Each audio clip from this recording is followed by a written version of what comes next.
already hit the start button. Yeah, I Okay. just did it not that long ago. Okay, thank you. I figured it was just, I'm like, just start. I gotta go see what the city manager, if he wants something, so hang on. Okay. Just a minute. Oh, you know what? She can go ahead and get. No? We'll call her. We can call. Do you have the number right up there? Yeah, but just a second. Okay.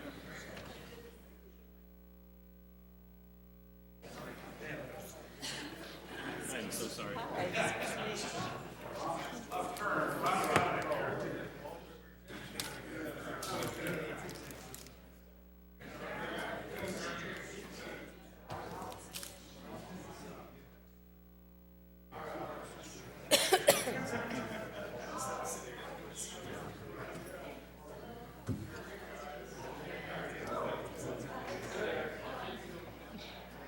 Beth Jensen, is that what you're going to say? It was just a thought that I got rid of immediately. Okay.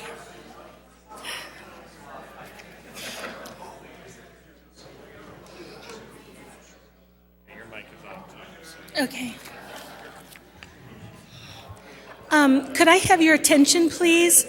We need to get Councilmember Jensen on the line. So just so that we can just get her on there, could you please just hold your conversation down for just a second, and then once we get her, you can resume.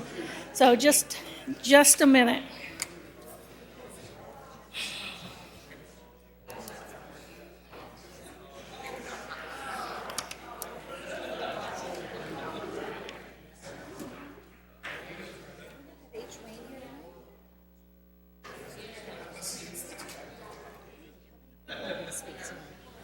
Hello. Okay, you do sound better, I have to say. Hang on just a second. We're going to get you connected, okay? Okay, so I'll say hello again, and then hang on 1 second. I would like that to be my favorite.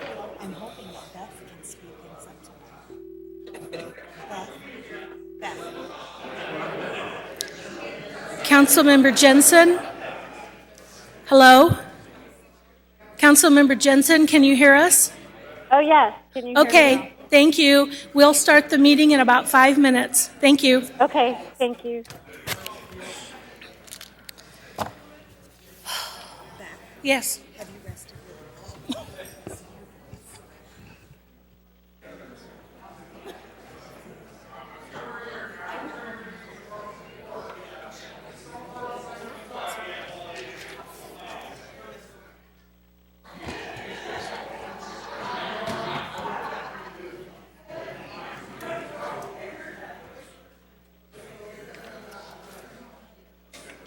Do you have the minute motion? Thank you.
I'm fine. Très bien. Très bien. Et toi, can I say toi to you? Okay. I don't want you to be offended if I get over.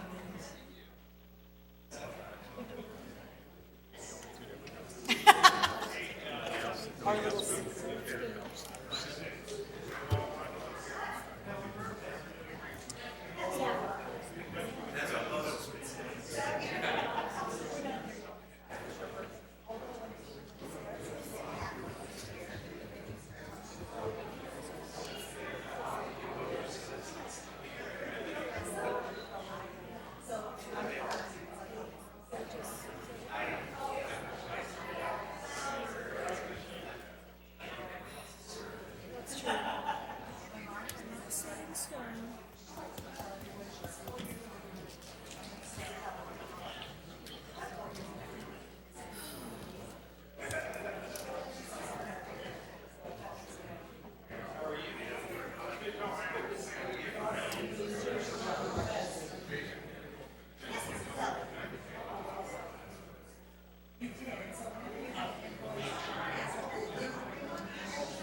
We'd like to call this meeting of the Peoria City Council to order. We'd like to welcome those in our listening audience at WCBU, as well as those at Channel 22, and those who are here in our chambers tonight. Thank you for being here and taking time out of your Tuesday to be with us. Madam Clerk, the mics are open. Could you please call the roll? Mayor Artis, Councilmember Ali, Councilmember Sear, Councilmember Graham, Here. Councilmember Kelly, Here. Councilmember Montalongo, Councilmember Moore, Here. Councilmember Euler, Councilmember Riggenbach, Here. and Chairman Pro Tem Ruck Riegel. Here. You have a quorum present, Mr. Chairman. Thank you. A notice was received by a member of the City Council in accordance with the rules established in Ordinance Number 16-142, and the member will be deemed authorized to attend the meeting electronically unless a motion objecting to the member's electronic attendance is made, seconded, and approved by two-thirds of the members of the City Council physically present at the meeting. No such motion is made and seconded, then the request by the member to attend electronically shall be deemed approved by the City Council and the presiding officer and shall be declared the requesting member present. Seeing no motion, I think we are good. Clerk? I believe you will Do have... you need to do roll call for Beth? Yeah, Councilmember Jensen. Yes, here. Thank you. Excellent. Thank you. If you will please join me and stand for a moment of silent prayer or reflection, followed by the Pledge of Allegiance.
We have a couple of proclamations tonight, and our first one is Polly Wagner. Is Polly here? There she is.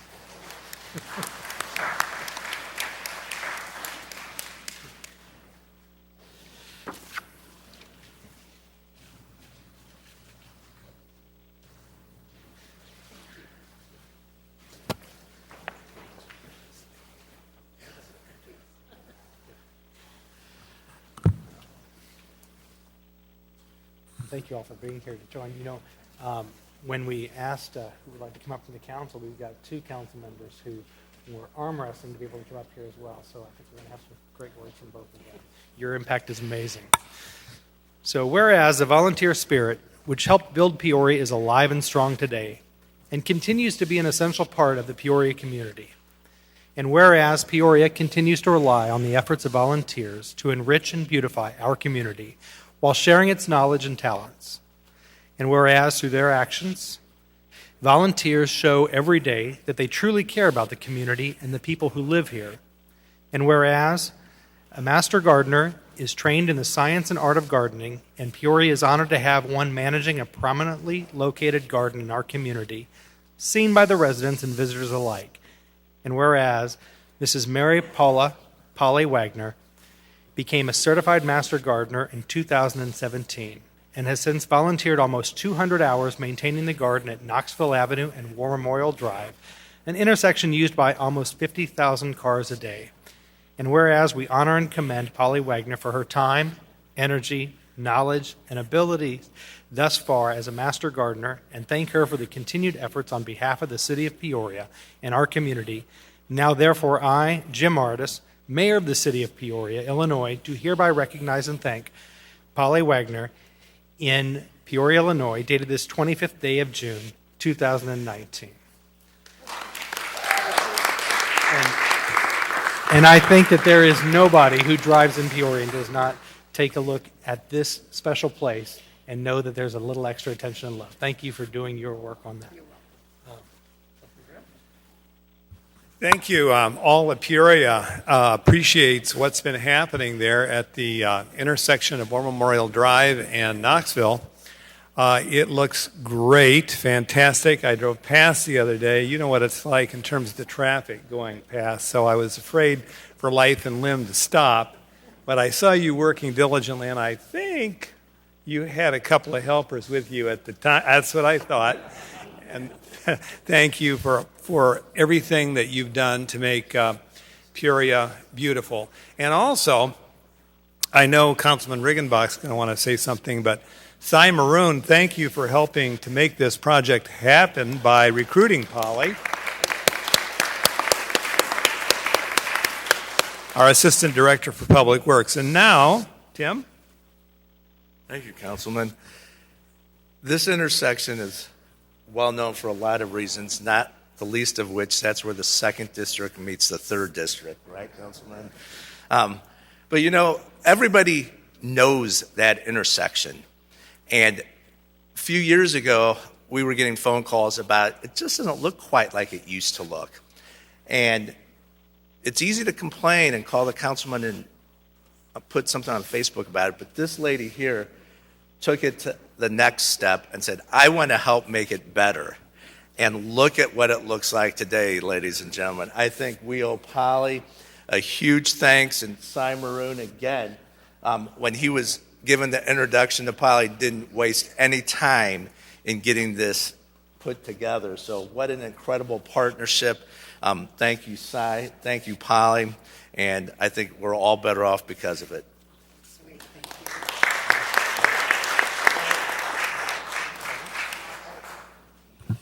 Couple of words. Couple of words. Well, I was driving past there a couple of years ago, and I would always say to my husband, something has to be done about that corner. So I contacted Cy, and the city has just been great. So anything I need, I can just call Cy and his guys. I get the man strength, and then I can keep going on. But yeah, it's a goal of mine, so just want to thank Cy. So thank you, Cy. Yes. So I didn't really recruit Polly to do this. She recruited herself. She actually called me one day, and it's just kind of how things happen. She called me one day and said, you know, something can be done about this intersection, about the planting and the flower gardens? And I said, absolutely. I had actually been looking for a few years for somebody to kind of take that project on, because we were maintaining it at the minimum, just to kind of keep it weeded and keep it watered. So when she called, it was like it fell from the sky, and so I actually at that point said, I do have a project for you, and if you would take that on, we'll work with you in a partnership, and we'll get you some help. But she actually took ownership of it. She's been working it for 2 years now. It's looking great. If you haven't been by it recently, definitely get up there and take a look at Knoxville War Memorial. That is, as Councilman said, that is an intersection that a lot of people. It's really one of those things that stands out for Peoria, honestly, in such a large intersection. So, anyway, I personally, I can stand here and say thank you for all the compliments that I'm getting, but it's all about Polly and her help. We do provide her some help, but she's really the go-getter. She's the backbone to this whole project, and I was elated when she called and said she was looking for a project for her Master Gardener certification, and I thought, this is perfect. Could not turn that down, so thank you very much, Polly. And you don't mind if we call you for some advice as that Master Gardener, do you? Give me a call. Thank you so much. Thank you. Next up, we have Renaissance Park Project.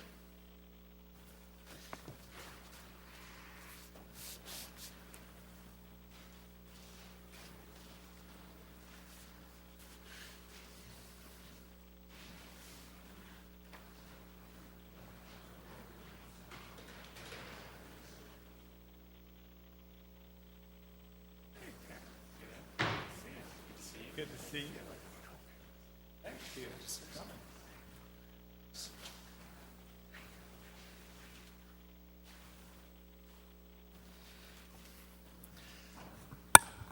I think the theme for tonight is really taking a piece of Peoria and making it your own, planting and making the space that we all get to enjoy just a little bit better. And along that line, it is my privilege to read this proclamation from the mayor. Whereas volunteering of an individual's time, expertise, and resources is an essential part of the vibrant neighborhood association. And whereas Peoria's Renaissance Park Community Association is a community organization comprised of residents, businesses, property owners, and friends centered around West Main Street. They are passionate about improving and maintaining the safety, health, and welfare of their area in order to make West Main Street, Renaissance Park, a better place to live, learn, work, and play. And whereas Renaissance Park plants, waters, weeds, and maintains the beautiful planters at Main and Sheridan, as well as cultivates the garden at 622 West Main Street. And whereas the members of RPCA welcome residents and visitors into their community garden during the first Friday of every month, providing live music and activities in conjunction with the First Friday Art Gallery walks. And whereas we honor and commend the Renaissance Park Community Association for their vision and drive to foster an environment that champions diversity and acceptance while promoting community involvement. Now, therefore, I, Jim Artis, Mayor of the City of Peoria, Illinois, do hereby recognize and celebrate the efforts of all volunteers on the Renaissance Park Community Association projects in Peoria, Illinois, dated this 25th day of June, 2019. Signed, Mayor Jim Artis.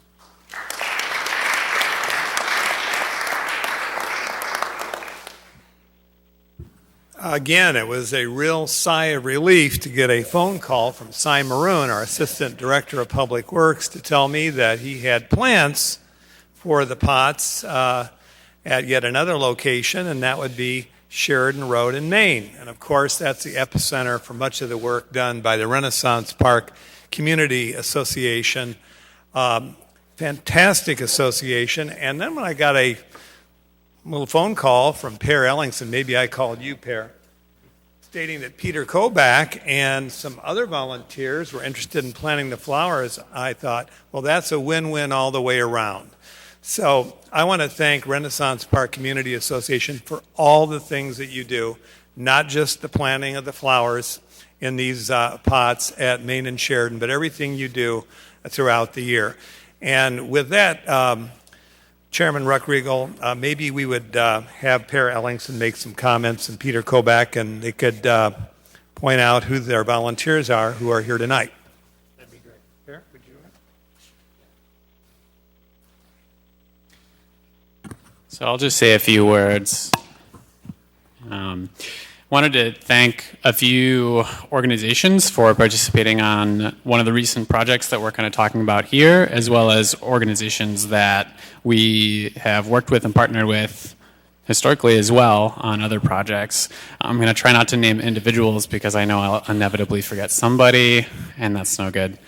But specifically on the planters at West Main and Sheridan, we had a great partnership with our city council, our district city council person, Chuck Grab, helping to coordinate, as well as Peoria the Public Works and Peoria Corps, all came together and really helped us pull this together.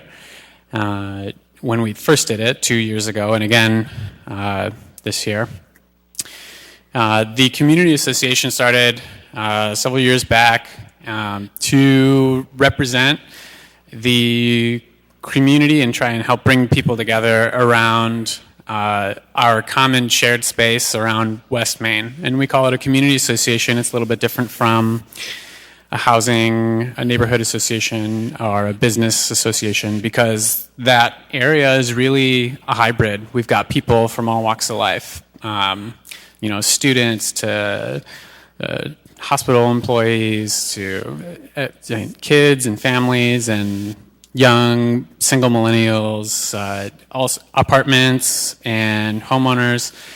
all sorts of people. And one of the main things about the community association is to create opportunities to bring everyone together.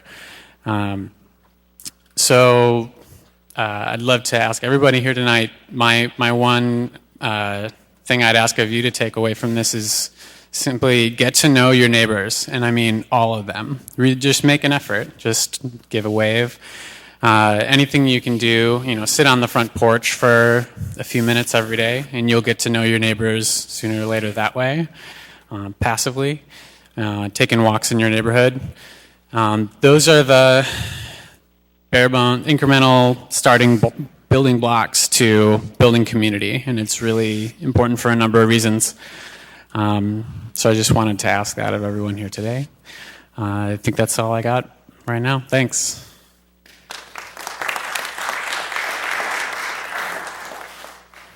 How you guys doing today? My name is LaCar Crawford. The reason when I'm here is I represent Peoria Corps.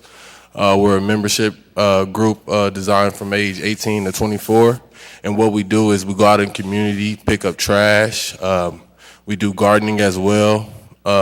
They get us in position to talk to people that we need to talk to as far as when it comes to business, where you want to be in the next 10 years. We're goal-oriented. So what I would like is what I got from the program, I got to sit in on a city hall meeting with this beautiful lady right here. And it actually turned out, as I went to the meeting, I was going to the meeting, I'm like, I want to start a garden. I want something to do and something to help me be at peace. And that really helped me be more goal-oriented. So I wrote down, hey, I need a sponsorship. I need someone to help me out.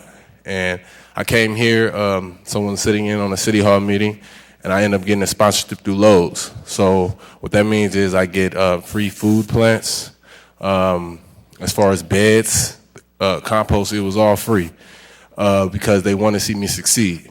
And that's what I want everyone to know. When you have an opportunity to meet someone in an area that you're interested in, talk to them. If you have a plan, talk to them about it, because that can go far. It can go far.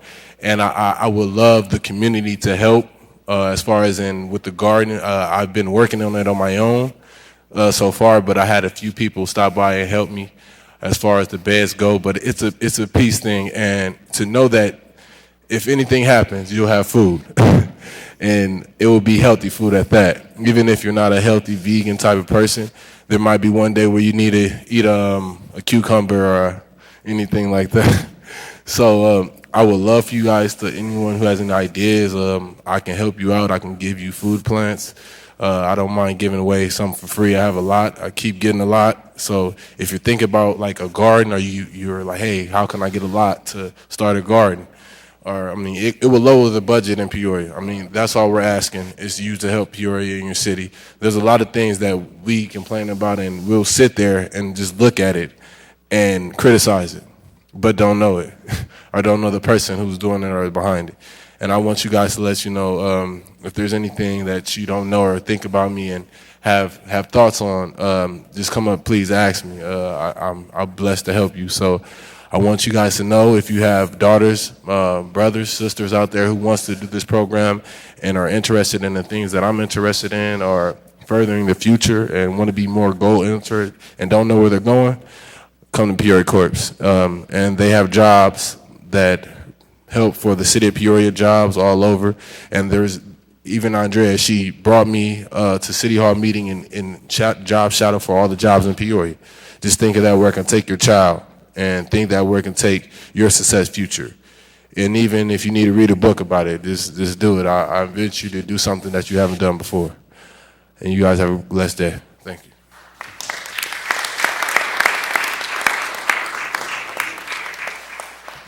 Hi, I'm Peter Kovac. I'm a member of RPCA, and I also just wanted to call out the other members who are here, Pipo Petrocelli, Susan O'Neill, and Mike Van Cleve, who all contributed a lot to the community garden and the planters at Main and Sheridan. So thanks to all the members who couldn't make it tonight. It's a huge community organization, and we're thankful for everyone's contribution.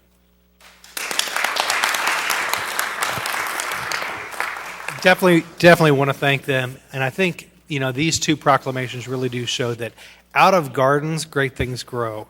And they're not just plants. They are community. They are what actually binds us together. And so one more round of applause for these two proclamations so far.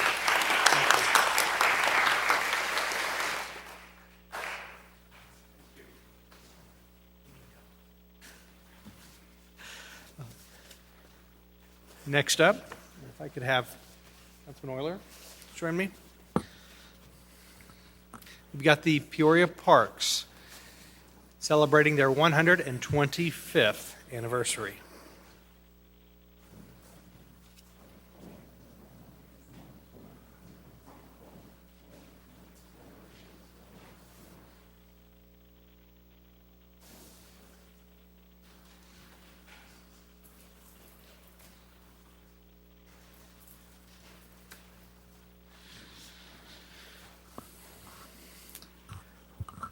Whereas Peoria Parks and Recreation have the power to positively impact the community by contributing to the health, safety, and social connections of its residents.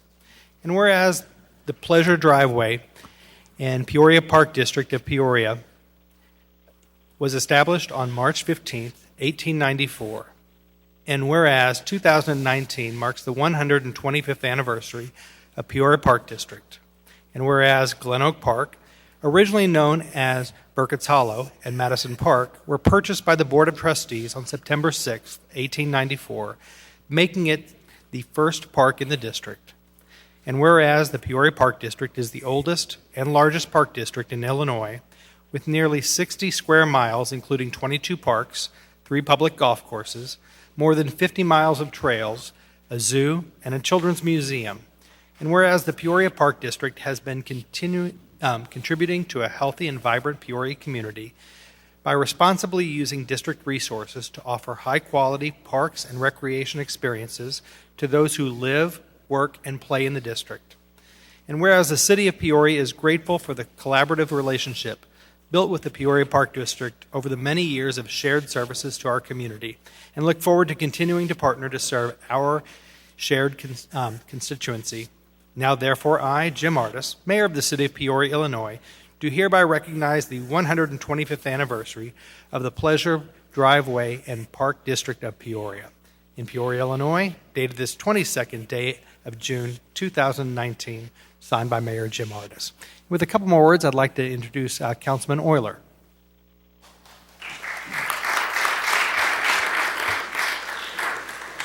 Thank you. I had the opportunity to deliver that proclamation at the 125th anniversary party that the Peoria Park District had on Saturday night, and it was an exciting event attended by hundreds of people and really showcases the beautiful assets that the city of Peoria and the Peoria community as a whole have in our park district here. And so I would encourage you to go out and check out our zoo, our botanical gardens, and our parks in this community, because there's a lot of value there and some great people that try and put on programming at our parks to make them what they are today. So congratulations on 125 years.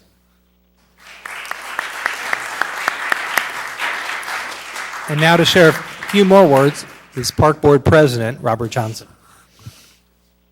Thank you. Thank you, ladies and gentlemen. I'm humbled by this experience today. But I do want to make mention, as I said before, I want to thank a young lady by the name of Lydia Moss Bradley. Lydia Moss Bradley gave us our first piece of land down there at Bradley Park. She started to make the very first park district in Illinois. Not only did she also was ahead of her time, she also gave land to start OSF. And of course, you also know that she also started Bradley University as well. So we're very humbled. Peoria is a unique park district. Like you said, we're the largest park district in Illinois. That includes Chicago also. And we are doing the very best that we do. We have 4 gold medals that we have also attained over the years. And of my 23 years that I've been with the Peoria Park District, we are second to none.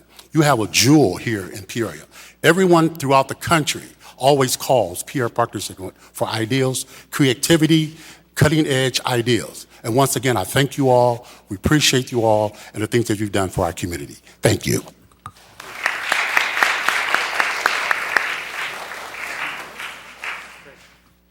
Thank you very much for all that you've done for our area, because I think it truly is, the Park District, as we look at it, is an extremely important part to our full city. And from a healthy and vibrant community, it will play an even larger role, I think, in the future. And so looking back at the 125 years, but looking forward to the next 125 years. And we look for great things to happen. Thank you.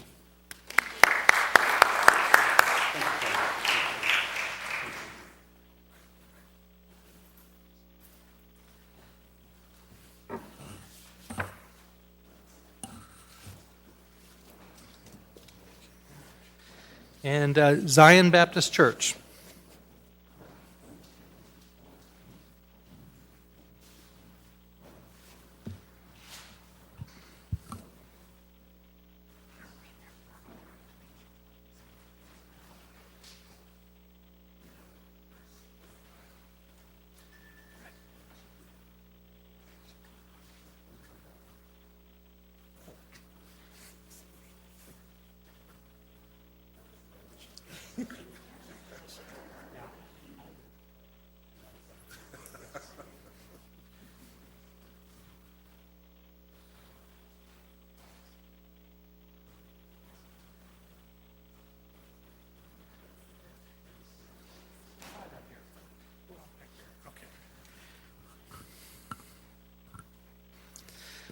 Whereas Mrs.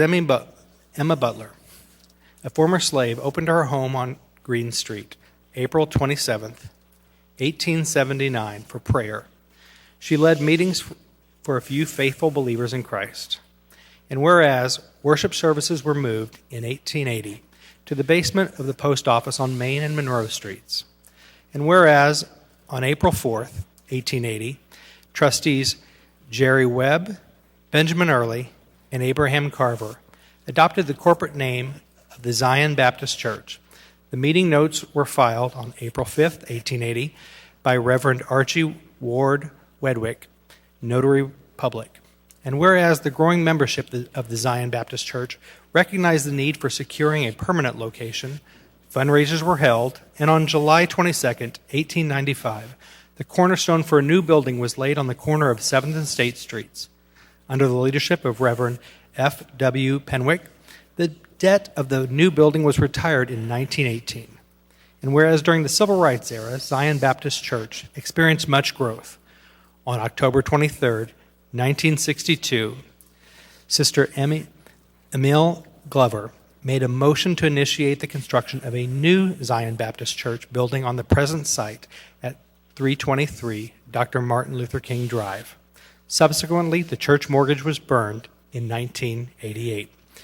And whereas the Zion Baptist Church has been served by 33 shepherds and numerous lay and associate ministers, within its 140-year history of the church, noteworthy recognition has been given to Reverend Dr. Romeo B. Garrett, associate minister, and Reverend Cleo Brand. During the tenure of the pastor Michael Hart, 2002 to 2005, he initiated the mission of the Zion Baptist Church to become, quote, the greatest loving church in the world, unquote. And current pastor Samuel Durham, 2006 to 2019, broadened that mission to include, quote, building a better community, unquote. And whereas the Zion Baptist Church has been a spiritual home of many congregants, pastors, and associate pastors, not herewith named, their long-term legacy of caring for the physical and spiritual needs of the Peoria community have endured for over 140 years. All glory be to God that Zion Baptist Church is still serving and will continue to serve until our Lord returns. Now, therefore, I, Jim Artis, Mayor of the City of Peoria, Illinois, do hereby recognize the 140th year anniversary of the Zion Baptist Church in Peoria, Illinois, dated this 25th day of June, 2019.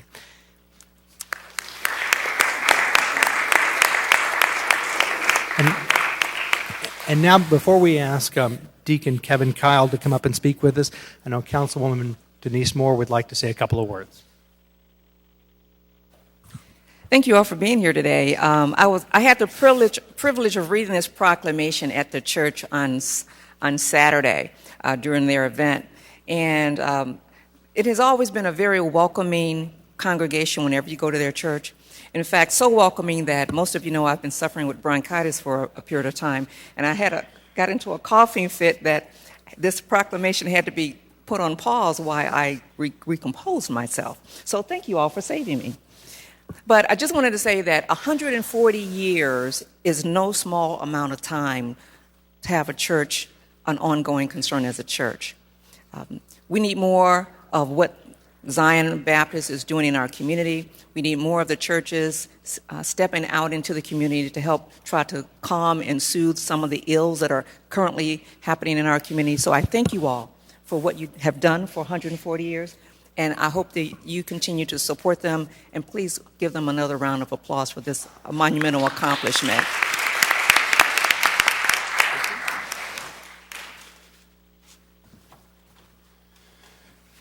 First, I want to thank God for His church and how He's blessed us all these many years.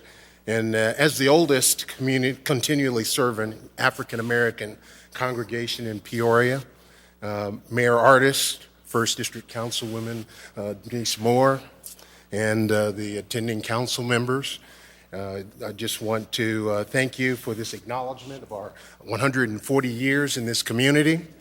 And at Zion, we believe in God the Father, we believe in Jesus Christ, and we believe in the Holy Spirit.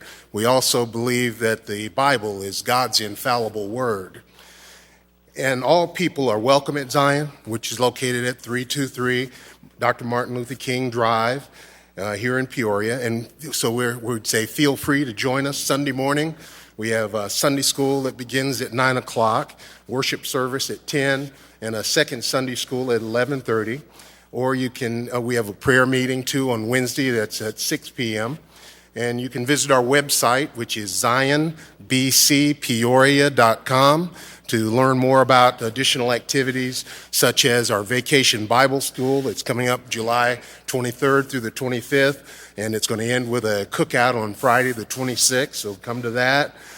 We also have a yard giveaway scheduled for August 3rd, and that's from 8 to noon. And by the way, we're also accepting gently used items for that giveaway, and we accept those from Tuesday to Thursday from 10 to noon at Zion. So please join us for worship and at any of our activities, and help us as we are trying to build a better community here in Peoria. Thank you.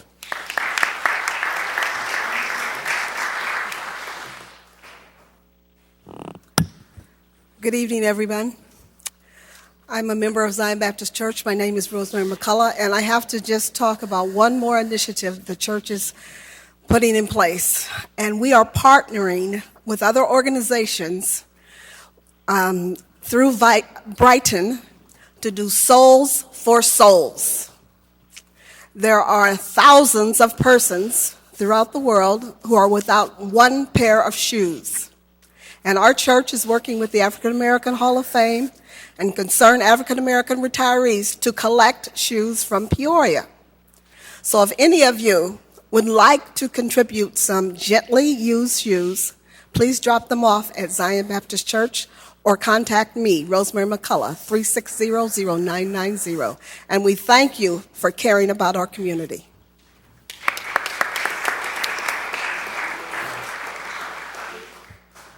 Rosemary, thank you, and thank Zion Baptist Church for caring about our community. Have a good evening.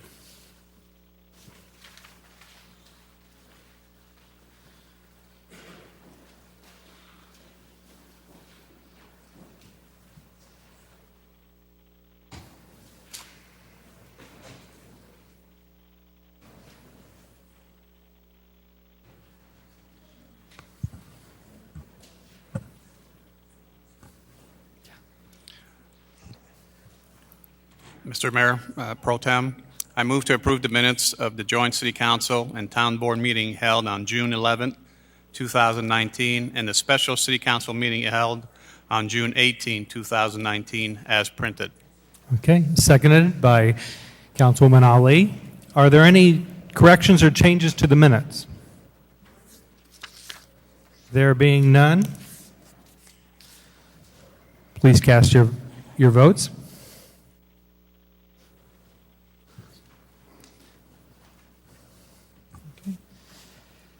Councilwoman Jensen? Yes. All right. And that is 11 yeses.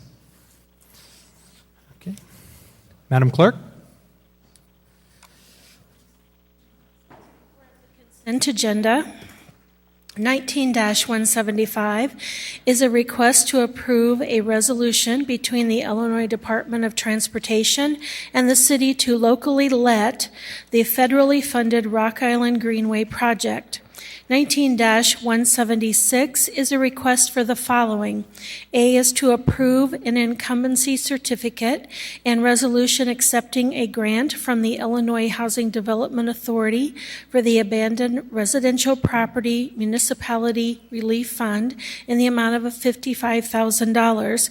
And B is to adopt an ordinance amending the City of Peoria 2019 revised annual budget relating to the capital fund to recognize the receipt of a grant from IDA for the Abandoned Residential Property Municipality Relief Fund and corresponding expenditures in the amount of $55,000.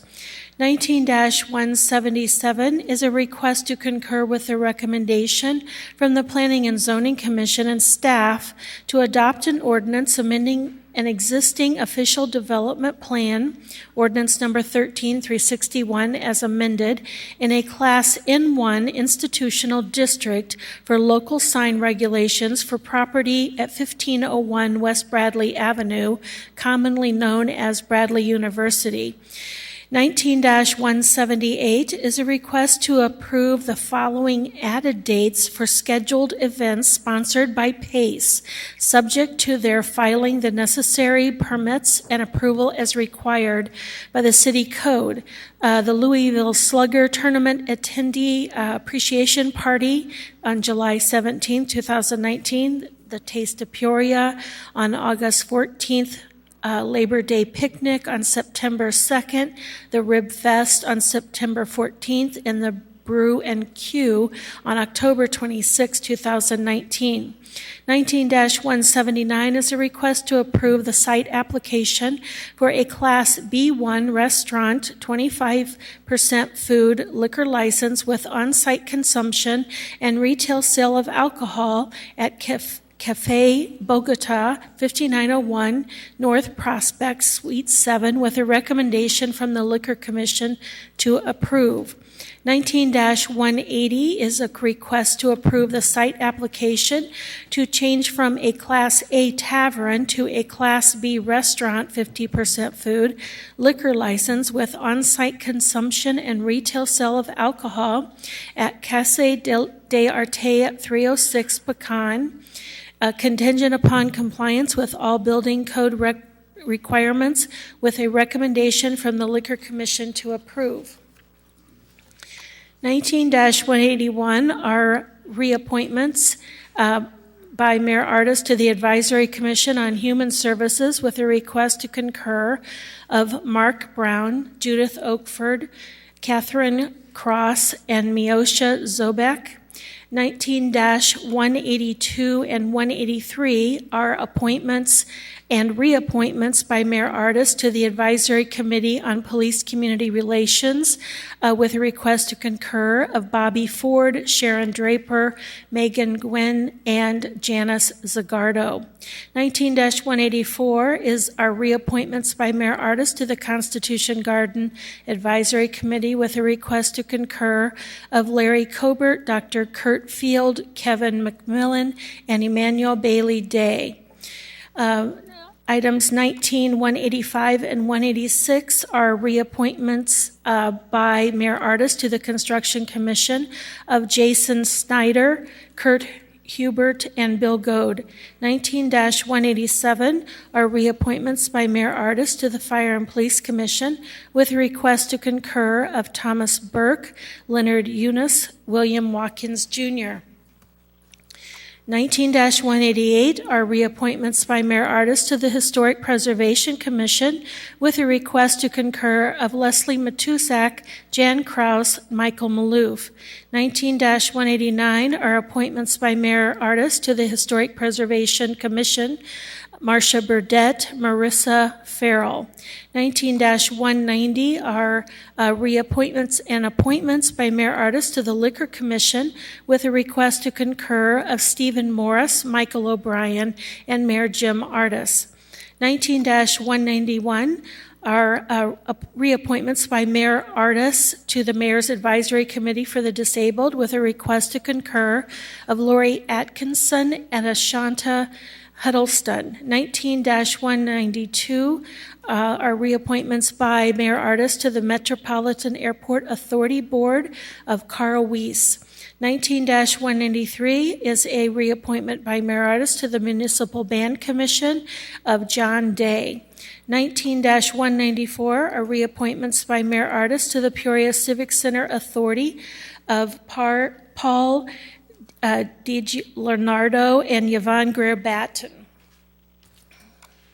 19-195 are reappointments to the Peoria Housing Authority of Alma Brown and Takia Childs. 19-196 are reappointments to the Peoria Urban Forestry Advisory Board of Michael Price, Randy Swinson, Amy McLaren. 19-197 is an appointment to the Police Pension Fund Board of Trustees of Norm Burdick. 19-198 are reappointments by Mayor Artis to the Sister City Commission of John Day, Diana Joseph, Thomas Menold, Dr. Joan Sattler, Susan Love Smith, and Tom Stasanza, and Wensley Duran Jr. 19-199 is a reappointment by Mayor Artis to the Solid Waste Disposal Committee of Steve Van Winkle. 19-200 is a reappointment and appointment to the Springdale Cemetery Management Authority of Linda Daly and Pamela Johnson. 19-201 is a reappointment by Mayor Artis to the Tourism Reserve Fund with a request to concur of Councilmember Denise Moore and Councilmember Dennis Sear. 19-202 are reappointments to the Peoria Public Library Board of Trustees of Barbara Van Aken and Margaret Cousins and Jean Williamson. 19-203 is the appointment to the Peoria Public Library Board of Trustees of Mandar Pakar. 19-204 is an appointment to the Municipal Band Commission of Christopher Kennedy. 19-205 is an appointment to the Fair Housing Commission with a request to concur of Vabhav Shah. 206 is an appointment to the Advisory Committee on Police and Community Relations of Chief Demario Boone. 19-207, which has a yellow handout on your desk, and it is the appointment to the Advisory Committee on Police and Community Relations, and it is appointing Councilmember Rita Ali, and the change is that she will be a non-voting member. 19-208 is an appointment by Mayor Artis to the Peoria Civic Center Authority of Laith El-Kafaji. 19-209 is an appointment by Mayor Artis to the Peoria Area Convention and Visitors Bureau of Stephen Morris.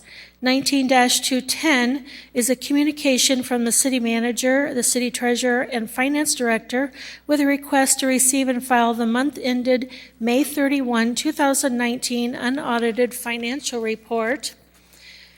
19-216, there's a handout on yellow on your desk and make some changes here, which I will read. Sherry Carter Allen, this is for the appointments to the Fair Employment Commission. Sherry Carter Allen, Barry Robinson, David McGinty, Carl Holloway, Lorraine Bryson, Angel Cruz, and Pastor Chuck Brown. And Denise Moore is the addition, and she will be a non-voting member. 19-217, which also has a yellow handout on their desk.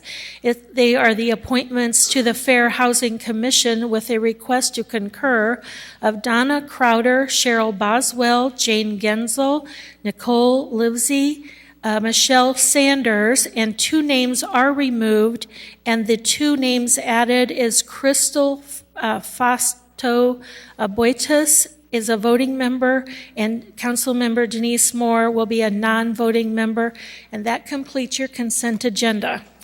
Thank you. Any items to remove from consent tonight? Councilmember Moore. Thank you, Mr. Mayor Pro Tem. Excuse me. Items 19-180, 19-205, 19-207, 19-216, and 19-217.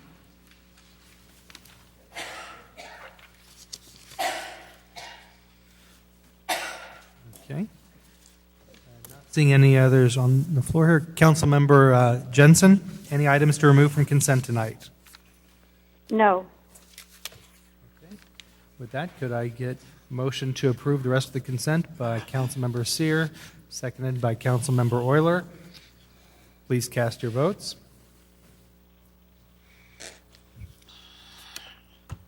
Councilmember Jensen? Yes. That passes. 10 ayes. So we would be at 19-180 is the request to approve the site application for Casa de Arte on Pecan Street. Councilmember Moore.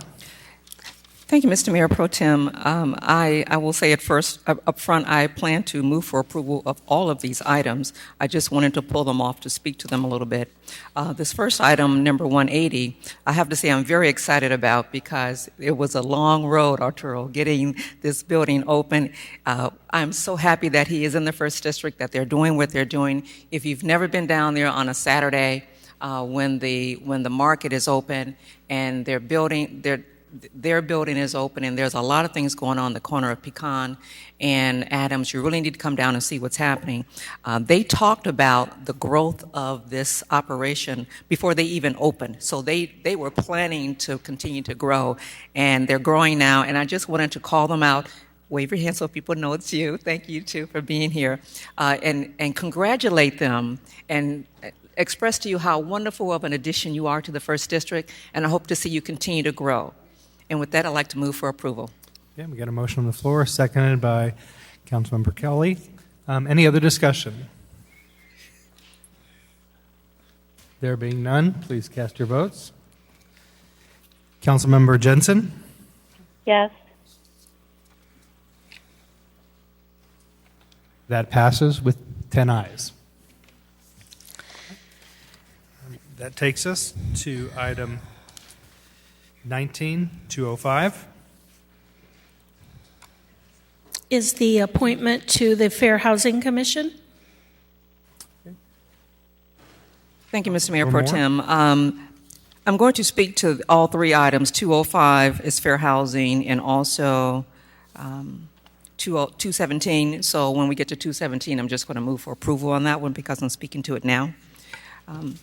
The reason I pulled this off was because, if you recall, I was selected by the National League of Cities to be a member of their National Housing Task Force.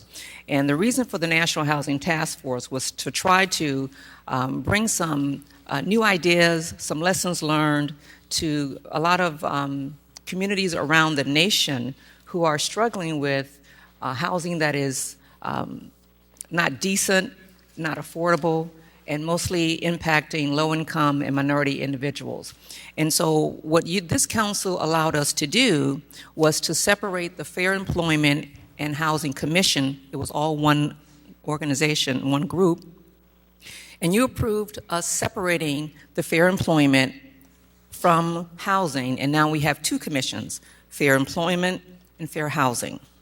And this commission, Fair Housing, nothing necessarily changed with the ordinance that allowed them to exist. So this commission is starting with that ordinance as a base. Now, they have been charged with, or will be charged with, not only administering the reactive part of what this ordinance does, but trying to expand upon that ordinance and make it more proactive as well. And this is not something that is looked to only relate to low-income areas.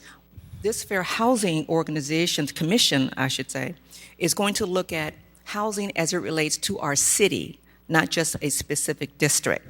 And so I pulled this off because I wanted to actually to recognize those people who, back in March, when I put out a call at this council meeting for individuals, anyone interested in being a part of the solution where housing was concerned, and these people and others formed a committee which met in March and in April. And then we brought these names to the council in April, as a matter of fact, the end of April, we brought the change from one commission to two commissions here in April. And at that time, Councilwoman Jensen wanted to see some modifications to the ordinance. And so for about 30 days, it was put on the back burner while that activity was looked into. Then we came back and we decided to go ahead and separate them and let the commission themselves, the commissioners themselves, work on what additional proactivity would happen.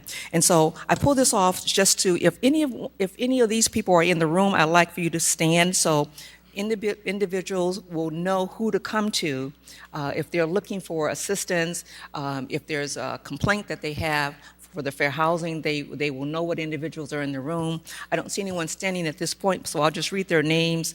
Donna Crowder, Cheryl Boswell, Jane Genzel, Nicole Livesey, Michelle Sanders, Crystal Frostel Aboist, I'm sure I'm butchering her name, and Mr. Shaw.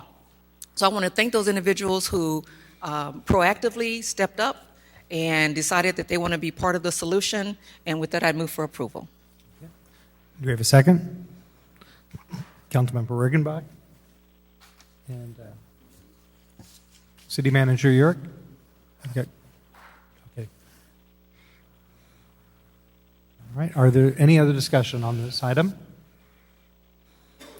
There being none, please cast your votes. Councilmember Jensen?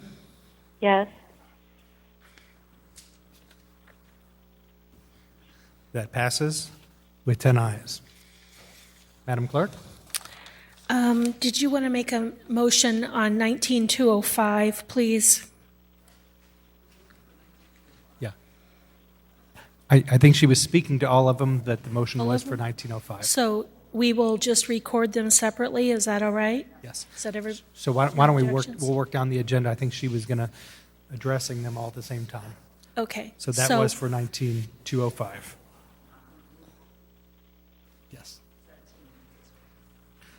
So that would take us then Okay, to so that was 205. Okay, so now we're at 207? Okay. This is the appointment to the Advisory Committee on Police and Community Relations. Councilmember Rita Ali is a non-voting member, and this is the one that has a handout. Okay, thank you. Okay. This one was to, first of all, I wasn't here when last meeting, or I would have done it then, but I wanted to thank Councilmember Rita Ali for taking on this role as the council liaison for this commission. This was a commission that I was the council liaison, but after Dr. Ali was elected, I had already known that this was something I was going to ask her to take on as a council liaison, and I asked her about it, and she happily stepped in. But in addition to that, I didn't get an opportunity at the last meeting because I was sick to let her know how what a wonderful job she did as the chairperson of that commission.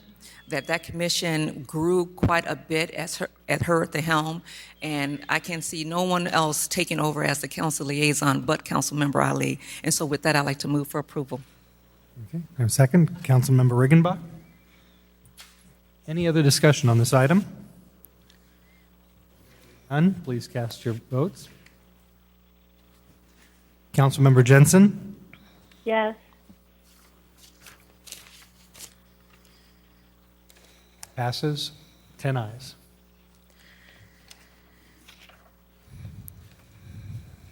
Madam Clerk? We would be at 19216, which are the appointments to the Fair Employment Commission. Councilmember Moore? Thank you, Mr. Mayor Pro Tem. Once again, this was a separate commission. The feeling of the committee was that this employment is such an important issue in this city, especially as it affects negatively a lot of low-income individuals and minorities in the community, that now there is a commission whose singular focus not only is on the reactive that the ordinance provides, but on proactivity in trying to elicit more opportunities for minorities in the community. And for I'd like to introduce those people who stepped up to become a commissioner on this commission. If you're in the room, if you could stand. And I see Sherry Carter Allen. Thank you so much for stepping up to serve. I know Barry Robinson was here, but he had to leave. He was ill.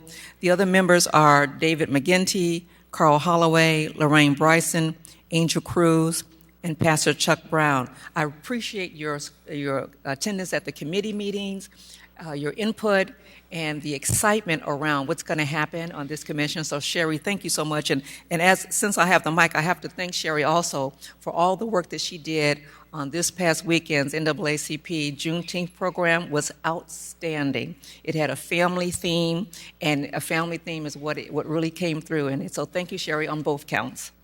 With that, I'd like to move for approval. Okay. Have a second? Councilmember Kelly. Any discussion on this item? There being none, please cast your votes. Councilmember Jensen? Yes.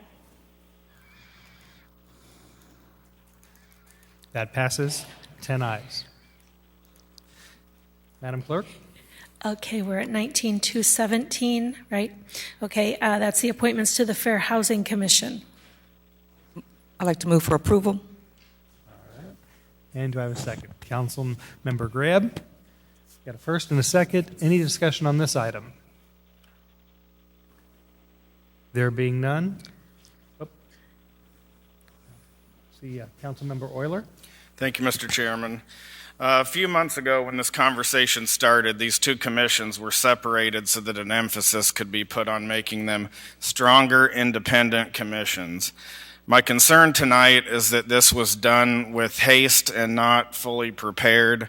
The agenda that came out did not have all of the information that is required to give us what we need to make a decision. I asked for the profile sheets to be able to affirmatively vote on this on Friday. I did not receive those until I came into the room tonight. There's no one on this commission that has any real estate background, and it concerns me that we would have a commission that doesn't have a member with the expertise in the particular area that we're talking about. You wouldn't have a construction commission without anyone whose primary leadership is in construction. And for example, and I feel as if you should have someone who has a real estate background on the Housing Commission. I think this is a very important commission. I think that the intent should be to make this as strong of a commission as possible.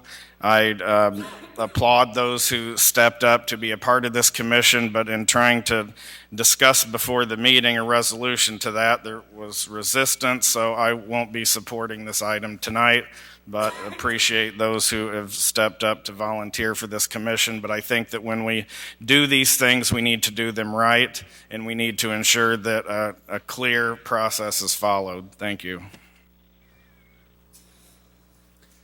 Councilmember Moore. Thank you. I appreciate the comments of the council member. I just want to say that when we started talking about this back in March, it was public. It was at this council meeting. We've been talking about splitting these commissions for a period of time, and even before, when it was just a Fair Employment and Housing Commission together, the opportunity is always open for any citizen in the community who has a desire to serve on any commission. We welcome you to step up and do that.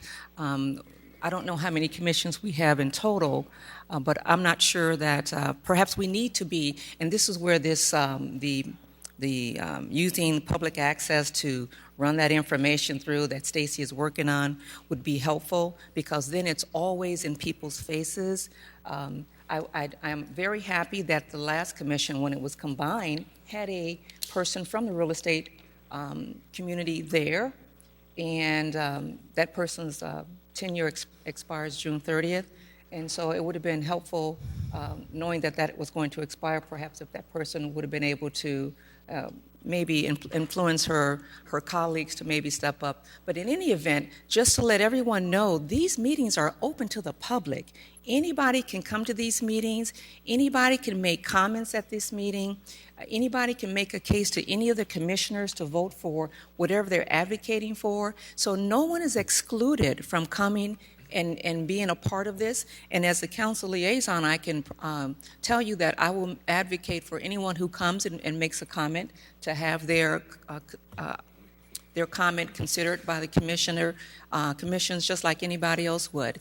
And so I invite the real estate community to come to those meetings, to connect to any of the commissioners, to connect to you as because with your being in that industry as well, to let you know if they can't make it, to pass on information. So we invite everyone in the community, no matter what you do, to make a comment and be a part of the solution in helping us grow our city and make it better.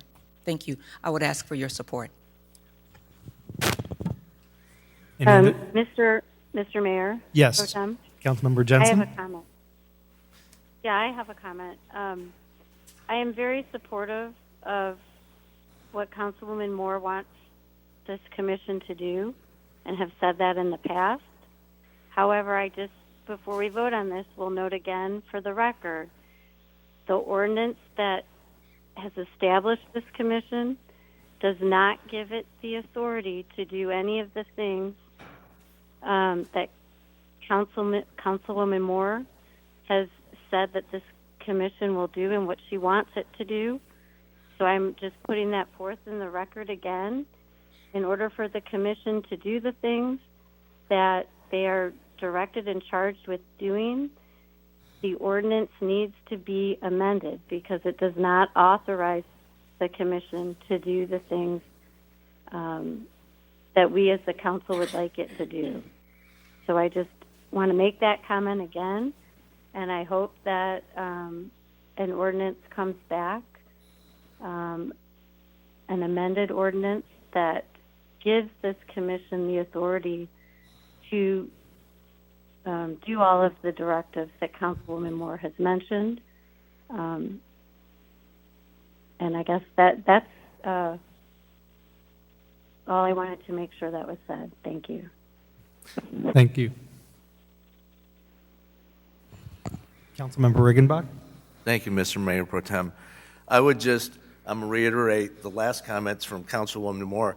If there are citizens out there that are interested in serving on commissions, we go through this process frequently. We have any number of commissions that we appoint citizens to on an ongoing basis. And I know I have, as I go to neighborhood associations and homeowner meetings, people say, how can I get involved? And it's been more than once, let's say, that I've been able to recommend them to the mayor for an appointment to a commission. So all of us as council members, I think, also have that responsibility until we're able to find a better way of communicating to let folks know that these opportunities are out there and they function because of the willingness of our citizens to volunteer. Thank you. Any other comments? There being none, we've got a first and a second. Please cast your votes. Councilwoman Jensen? Yes. That passes. 9 ayes, 1 nay. Councilmember Euler. Madam Clerk? We're at first readings. 19-211 is a request to receive and file a first reading review of an ordinance amending Appendix A, the Unified Development Code, relating to manufactured building sales. Okay, thank you. Director Black?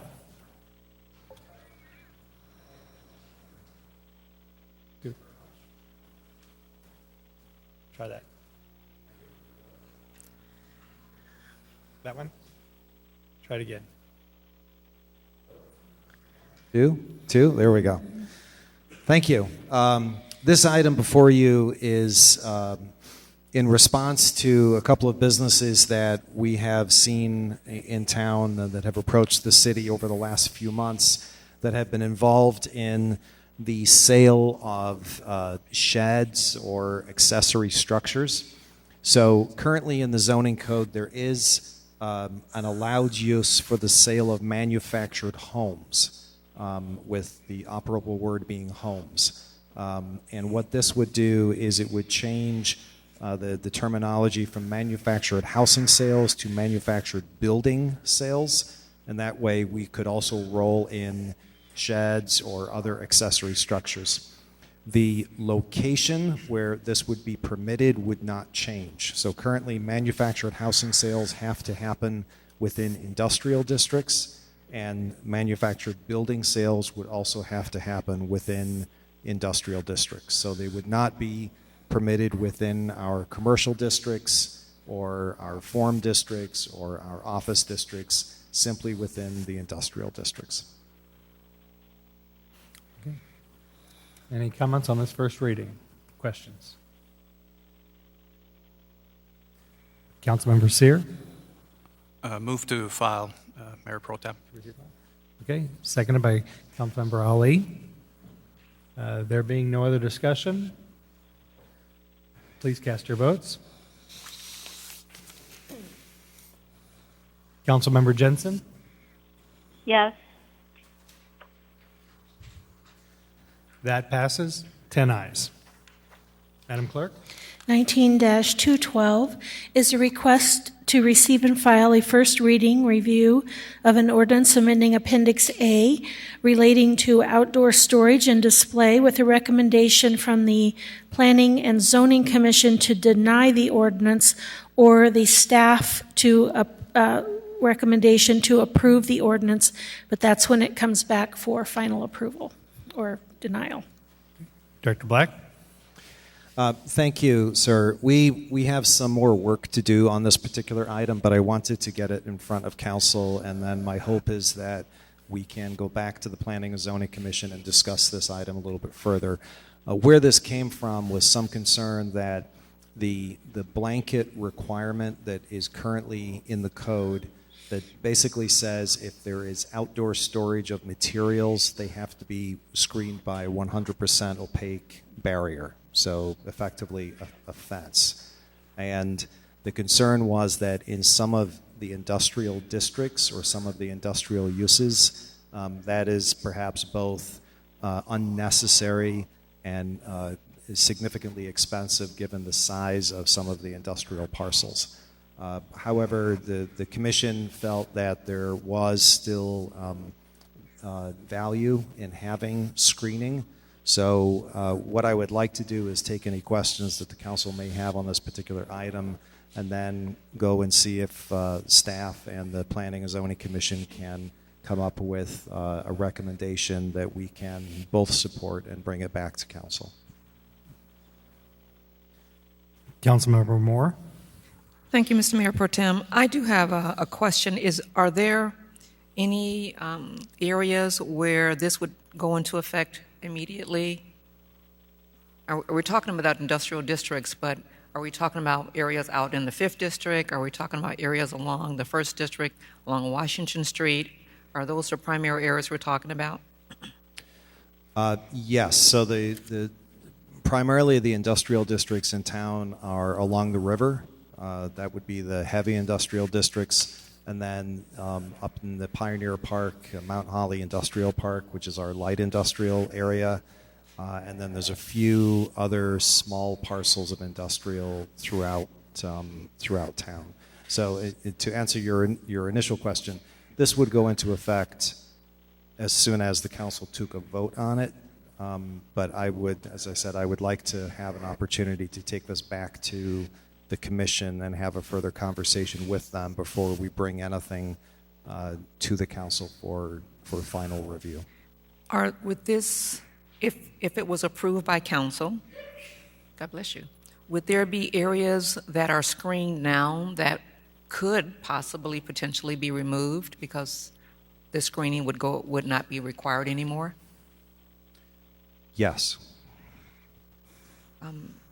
I do have some concerns, probably what the zoning commission and I will go delve into what their comments were, at least in the first district, and specifically along Washington Street. You may recall I had sent you a picture and asked, well, shouldn't this be screened? And we came back with not necessarily, or something that didn't require screening.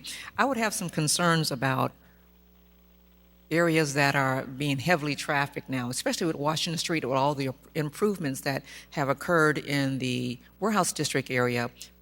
More people are traveling in that direction, and there are a lot of things along Washington Street and potentially along Adams Street when you get further south that should be screened.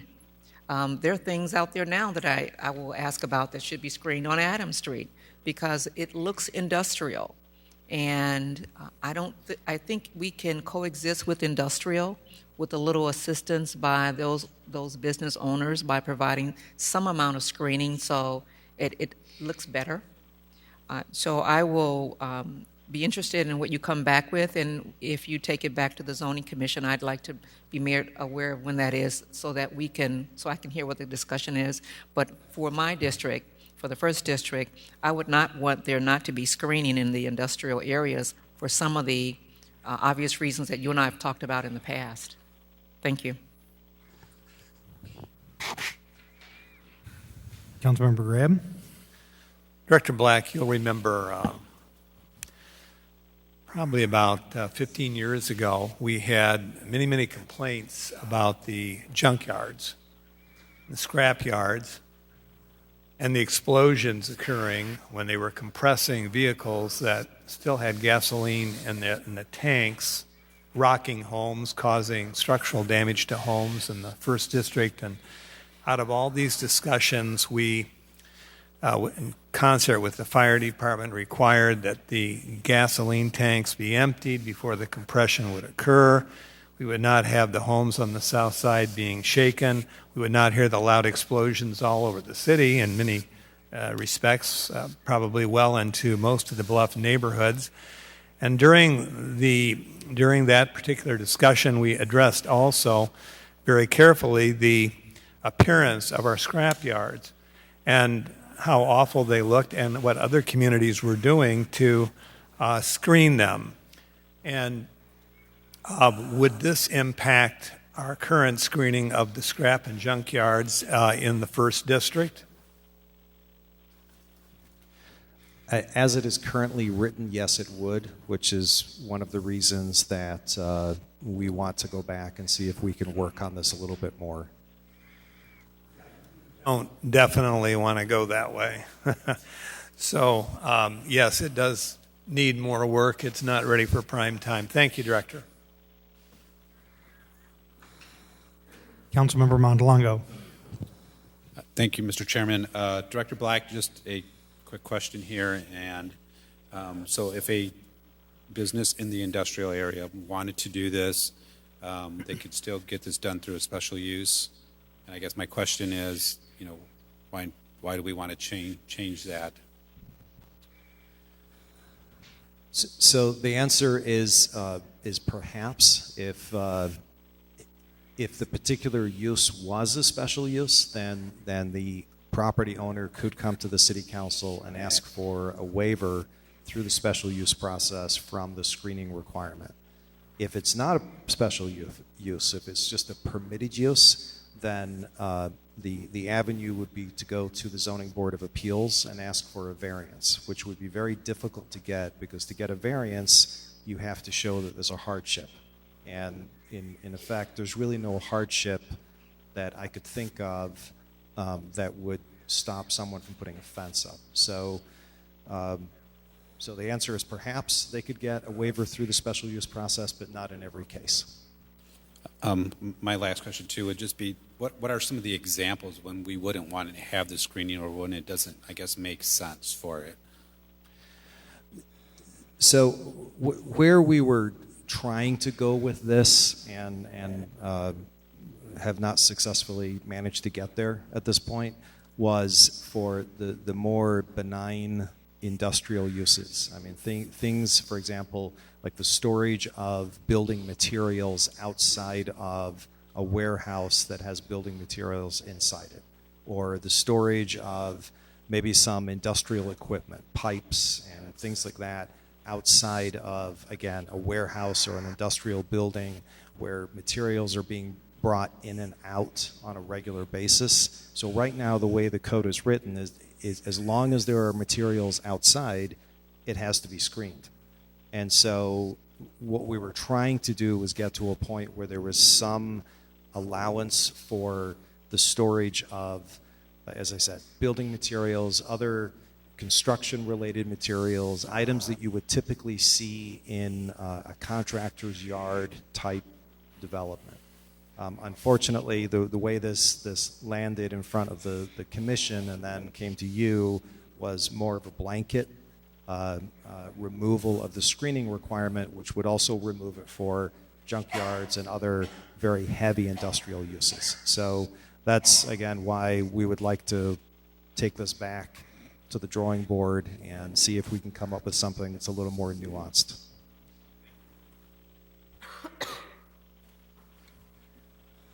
Councilmember Regenbach. Thank you, Mr. Mayor Pro Tem.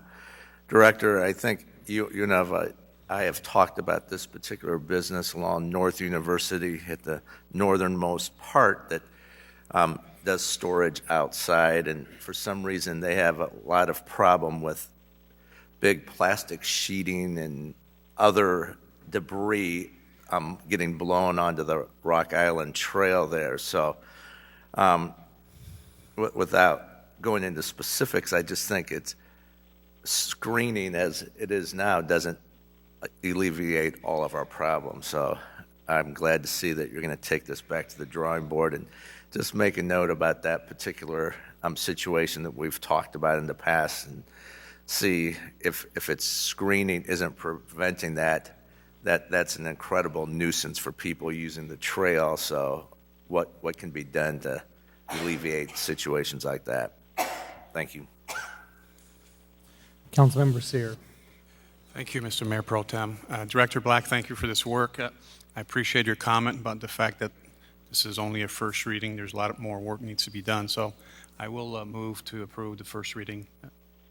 Okay. We've got a motion to approve, second by Councilmember Kelly. Any other comments? There being none, please cast your votes.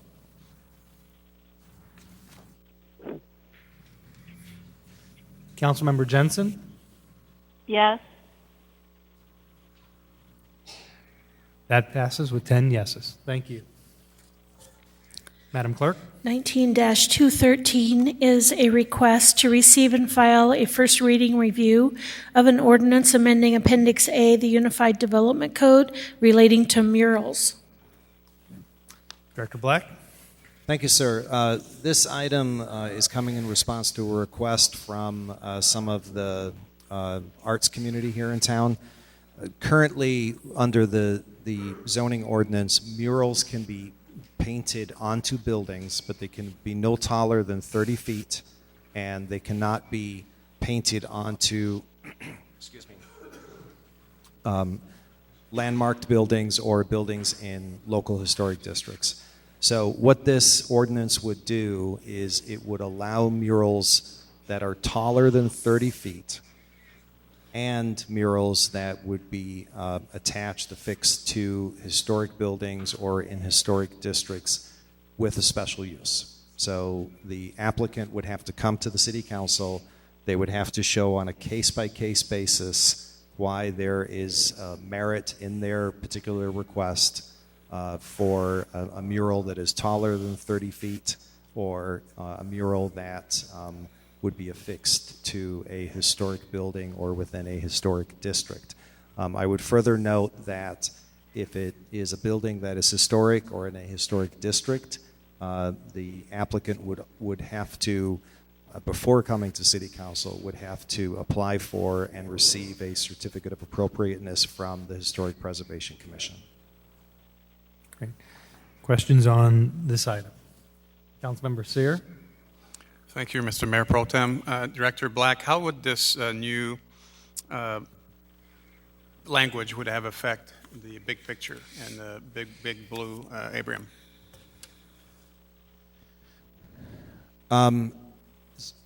So I think in terms of any either existing mural or any future mural, all it would simply allow is a mechanism to request to have a mural more than 30 feet above grade. Because right now that's effectively prohibited within the ordinance, and there is no way to get around that prohibition. This would allow it only through a special use. So only by action by the city council could someone get a mural taller than 30 feet.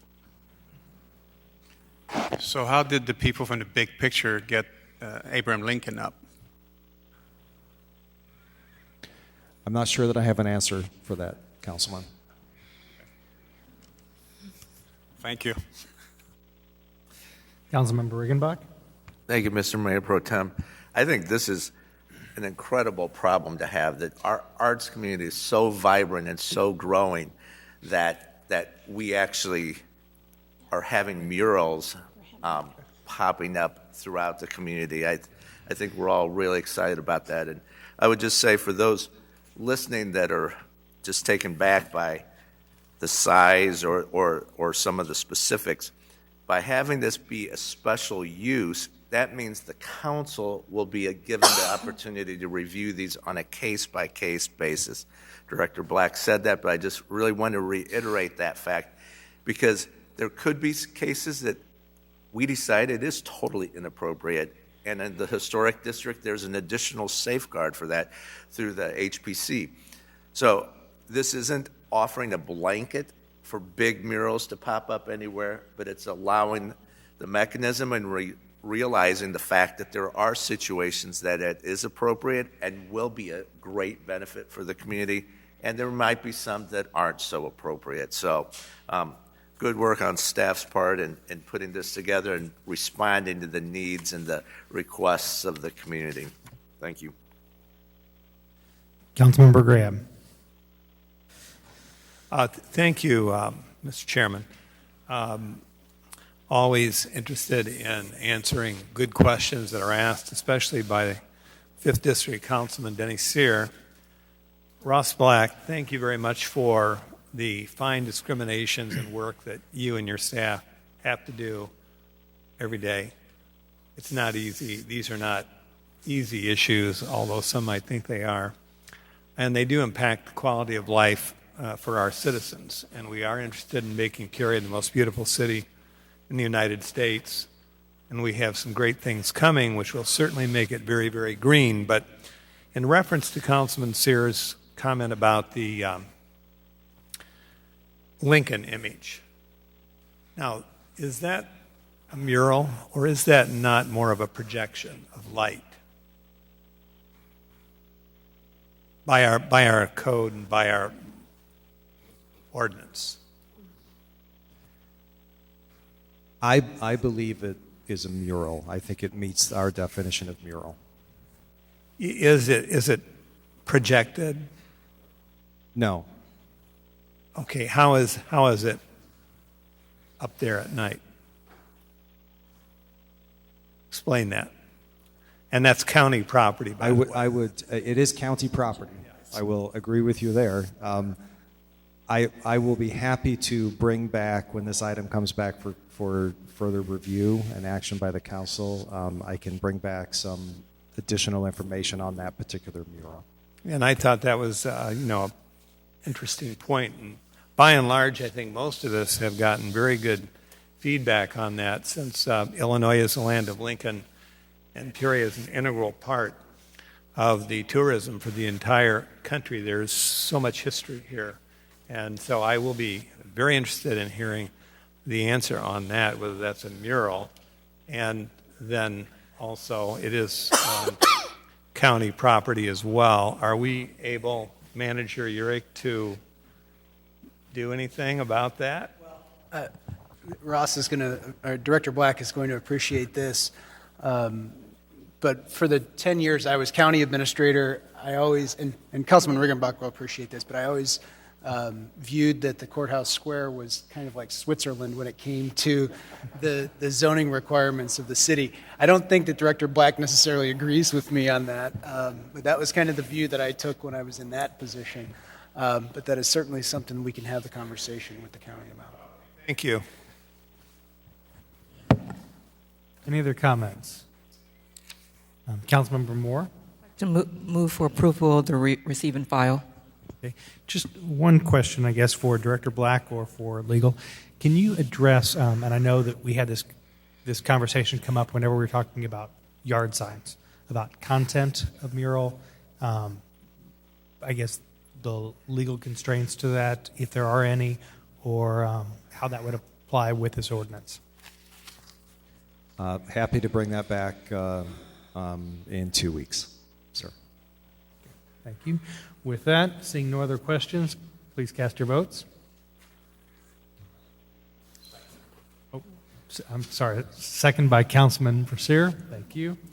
Councilmember Jensen? Yes.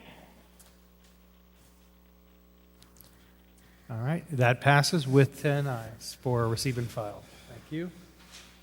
Madam Clerk? 19-214 is a request to receive and file a first reading review of an ordinance amending Appendix A relating to parking of vehicles in residential districts.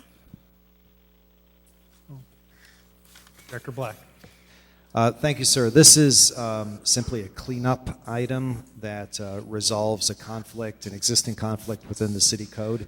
In Chapter 13 of the city code, there is a requirement that trailers, all vehicles, including trailers, are parked or stored on a hard surface, a paved surface.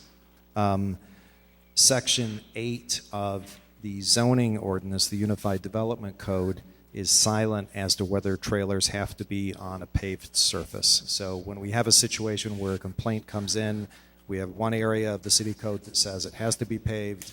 We have another area that says, effectively, it doesn't have to be paved. Since the more restrictive always rules, we default to it has to be paved, but by adopting this text amendment, it basically just brings both sections into alignment, therefore removes any confusion. Great. Thank you. Councilmember Regenbach? Thank you, Mr. Mayor Pro Tem. Director Black, in the Planning and Zoning Commission minutes, you're quoted as saying that the surface may be pavers and that the least amount of surface necessary. Would you tell us what is the least amount of surface necessary, please? We would, whenever someone is putting down a storage area for a vehicle, in particular a trailer, we are always open to either pavers or 2 concrete strips. Just something that would resolve the issue of having tire tracks and ruts in the yard, but also we don't necessarily want someone to pave their entire property just in order to get a trailer in there. So we would be very flexible in looking at different options and different proposals that property owners may have. Thank you very much. Any other questions or comments on this? If not, just one for Director Black. Would the area, can you I guess talk about getting to that paved surface? Would that have to be a continual paved surface from the driveway to, if they're using pavers, or would being able to go over, I guess, a softscape? There would need to be a continued paved surface from the storage area either to the driveway or out onto the public way, whichever the property owner wanted to do. But it's not just a couple of pavers to put the trailer on, and then you pull it off and you've got to pull the trailer across a planted surface. Thank you. Do I have a motion to receive and file by Councilmember Sear, seconded by Councilmember Euler? Oh, another question, Councilmember Graham. Crushed gravel, Director, can you figure that in and tell us how that might figure in this equation? What I would like to do is work with the engineers in Public Works and talk about it so that I can bring something back that discusses what would be considered a paved surface. We have had some allowance for a non-solid surface, but typically the work that has to be done under that surface in terms of all of the subgrade material ends up making that more expensive than just putting in some pavers. Someone has a driveway right now. Are they in compliance if they park on their gravel driveway? As long as the gravel driveway was pre-existing prior to 1989 and has been maintained since then yes, they can keep that gravel. It'll be interesting to see once that EPA settlement is inked, hopefully not after I leave this mortal coil. It'll be interesting to see how the EPA views in terms of runoff, et cetera, our gravel areas, because I think there's been some rethinking as to how much water they retain. So just a few thoughts as we do this first reading, Mr. Chairman. Thank you. Any other comments? Not seeing any. We've got a first and a second. Please cast your votes. Councilmember Jensen? Yes. That passes with 10 ayes. Madam Clerk? We're at regular business. 19-215 is a request to approve a contract with 4M Consulting for strategic facilitation.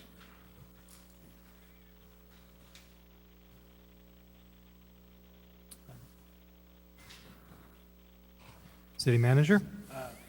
Thank you. This is the result of the RFP that we put together for a strategic planning facilitator for the council.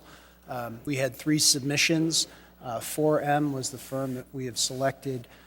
They're based out of Decatur. They are a women-owned and minority-owned firm that we would like to bring in to help us to facilitate the council's strategic planning process, as well as the kind of the movement towards a budgeting for outcomes process within our budgeting process. So the money is budgeted for. We do have these funds available in the general fund to pay for this project.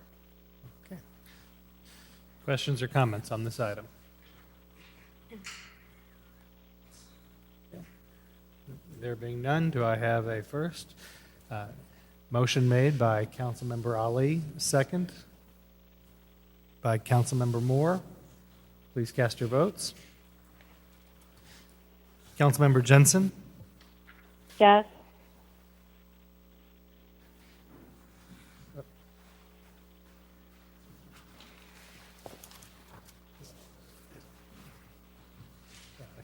Maybe I'm signaling too late. I'm sorry, Mr. Chairman, but this is not the same consultant we've had before. No. And even under previous mayor. Correct. This is a new consultant we'll be working with. And can you tell me what good the strategic planning does? Well, and so my constituents know, because they're going to ask questions about this $30,000. They're wondering if maybe they could be used for security cameras or whatever. So, Councilman, the importance that we need to have, and as we've discussed as part of the budget process, is to draw a brighter line between our strategic planning that you as the council undertake, the policy direction that you give the organization, and the budget that we're putting together for you in the spending plan. So the process and the importance of that process is hearing from you what are those priorities that you want to see this organization, who is entrusted with $200 million a year of the taxpayers' money, to be able to go out and deliver services. So the intent behind that, and what we've previously discussed, is how we can create a strategic plan that ties directly to our budget, that ties directly to the outcomes that you as the council want to see us achieve. Is there a reason why our city management could not facilitate that discussion? Since you do perform the administrative function, we could save $30,000.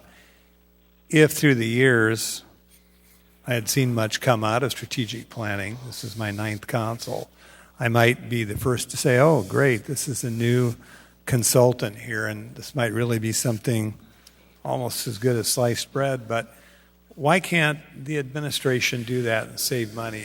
Does it seem cleaner if we have an outside company coming in or consultants? I do believe that there's. I mean, I certainly think that the staff could facilitate to a certain extent, but there needs to be a role for having somebody from the outside to participate in facilitating that discussion, because the change that we want to undertake this year is having not only the council sitting at the table, but having the department directors as well, so that we can have that engagement collectively as we talk about what's the importance of how we're delivering services, what your priorities as the council are, and then how we can move forward with that. So it's a little actually- tougher for us to do that when we're seated at the table. Managerial, so actually, I think this should be made crystal clear. The management consulting company is going to be doing work with staff first. And you. The intent would be what they would do first is reach out and have one-on-one interviews with you to talk about what are your issues, what are your concerns, and then sitting down with staff to prepare for that facilitated session. We come back together, we'll work on that probably over a day or a day and a half session, working with the council and the department directors. And then from there, working on developing those specific outcomes. What are those key measures that we want to be undertaking as a city? How are we going to measure that to make sure that we're being successful with that? And then having a follow-up session with you where we validate the results of all of that. So I think that's part of this process that we're looking to undertake with this. We put an estimate of the amount of time at their rate. It's about 200 hours worth of work. I'm not sure we're going to need that much, but we just wanted to make sure that we had that budgeted so that you knew what that number might be. Well, I suppose if everybody else wants it, I'll be collegial tonight and go along to get along, even though I'm not convinced that much will come of it. But then again, too, maybe there's collective intelligence here in this chamber tonight that, we'll have something really positive come out of this. So thank you, Manager, for answering the questions. Appreciate it. Any other comments? Okay. Thank you, Mr. Chairman. I'd just like to say that I am very sympathetic with Councilman Graham's concerns. I've been involved, away from this body, obviously, with a number of strategic plans, and I find that, and I hope this will not be a typical experience for me, I find that many questions are asked, many priorities are set, and let's put it in our context here. We find out that, well, gosh, if we meet all those wishes, our budget needs to be about $500 million. And then we start pairing and pairing and pairing. And there's just a lot of time that goes by with, I think, unrealistic things. And the response is always, well, that's what you said you wanted. And I'm willing to see if this works. I must say I am more skeptical than not. And I will certainly cooperate with the process, but I share some of your concerns, Mr. Councilman.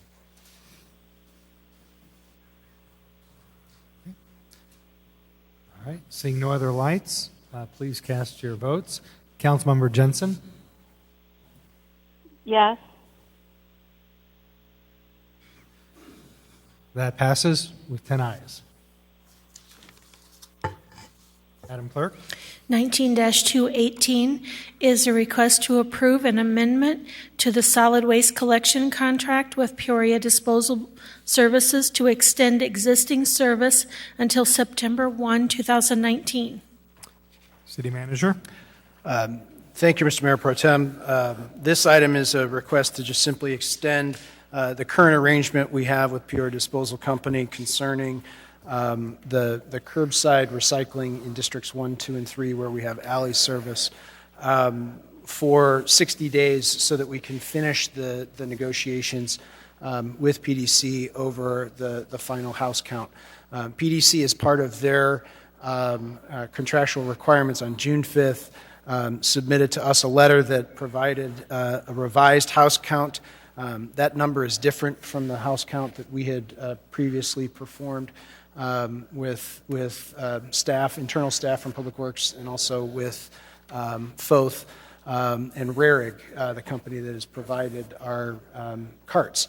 So what we wanted to do is just have a few more months to be able to rectify those numbers, to finalize it.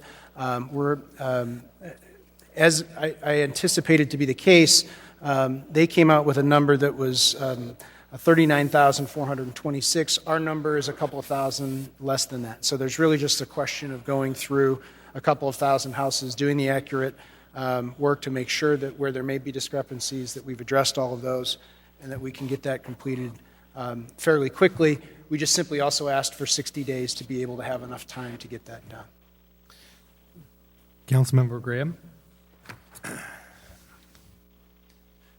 Mr. Chairman, it will come as no surprise to the city manager that the 2nd District Councilman has been the recipient of many, many communiques, many messages, much conversation in our neighborhoods at neighborhood meetings over many, many months in reference to what would appear to be a two-tier arrangement with large parts of District 1, 2, and 3 riding to the back of the bus, wholly unacceptable. Mr. Chairman, I think it would be provide a moment of clarity if we would give the privilege of the floor to Mr. Conrad Stinnett, President of the West Bluff Council, who I think has something to say that we should all hear. Okay. There being no objections, welcome. Thank you, Mr. Chairman Pro Tem. My name is Conrad Stinnett. I live at 1027 North Underhill Street in Peoria in the 2nd District, which Councilman Gray will agree is second to none. We're not better than anybody else. We're just second to none. You know, in the 1850s, a few blocks from here, Abraham Lincoln, prior to his presidency, gave a speech called the Peoria speech, where he talked about a house divided against itself cannot stand, and we can't be half of one thing and half of another. A few years after that, Mayor Jim Ardis, well, maybe more than a few years after that, gave a State of the City address where he referred to two Peorias. Inequality was the theme in both of those. This situation where we have bi-weekly pickup in one part of Peoria and monthly pickup in another part of Peoria is frankly inequality, and it's an unfortunate service where we're having discrimination in the fact that one part of Peoria is getting something that another part of Peoria is not. This is a situation that I know you as a council do not wish to promote. This is a situation that is untenable, and it sets a bad precedent. Are other services going to be this way in the future?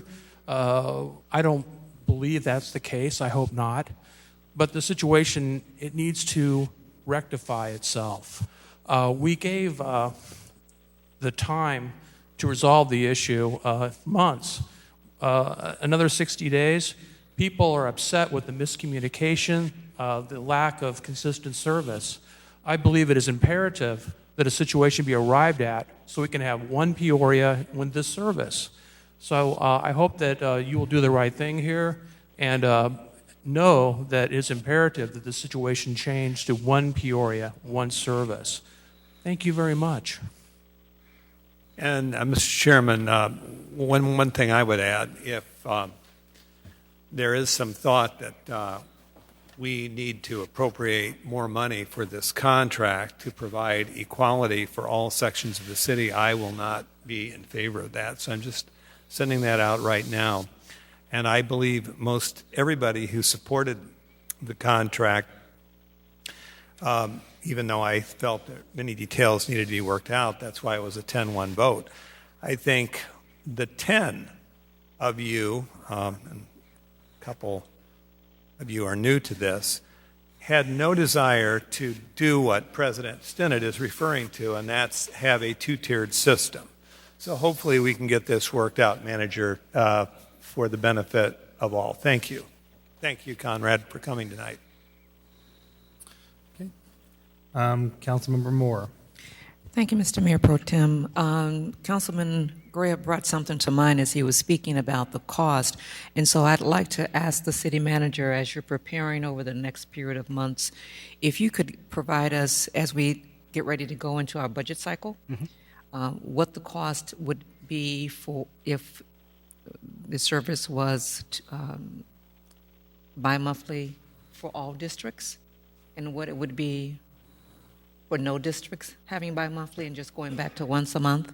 We're always talking about our budget, and hearing the council member indicate not really looking for any additional costs on the residents. We need to be looking at that now as we prepare for our budget hearings. Thank you. Councilmember Jensen. Comments? Thank you, Mr. Mayor Pro Tem. I am adamantly opposed to this. I agree with Mr. Stinnett and Councilman Grab. This is not acceptable to have part of the city only have recycling once a month. This is something, having at least recycling 2 times a month is something I have advocated for and pushed for since I've been on the council. I voted against this when we considered it back in June, and it's not acceptable. I'll be voting against it again.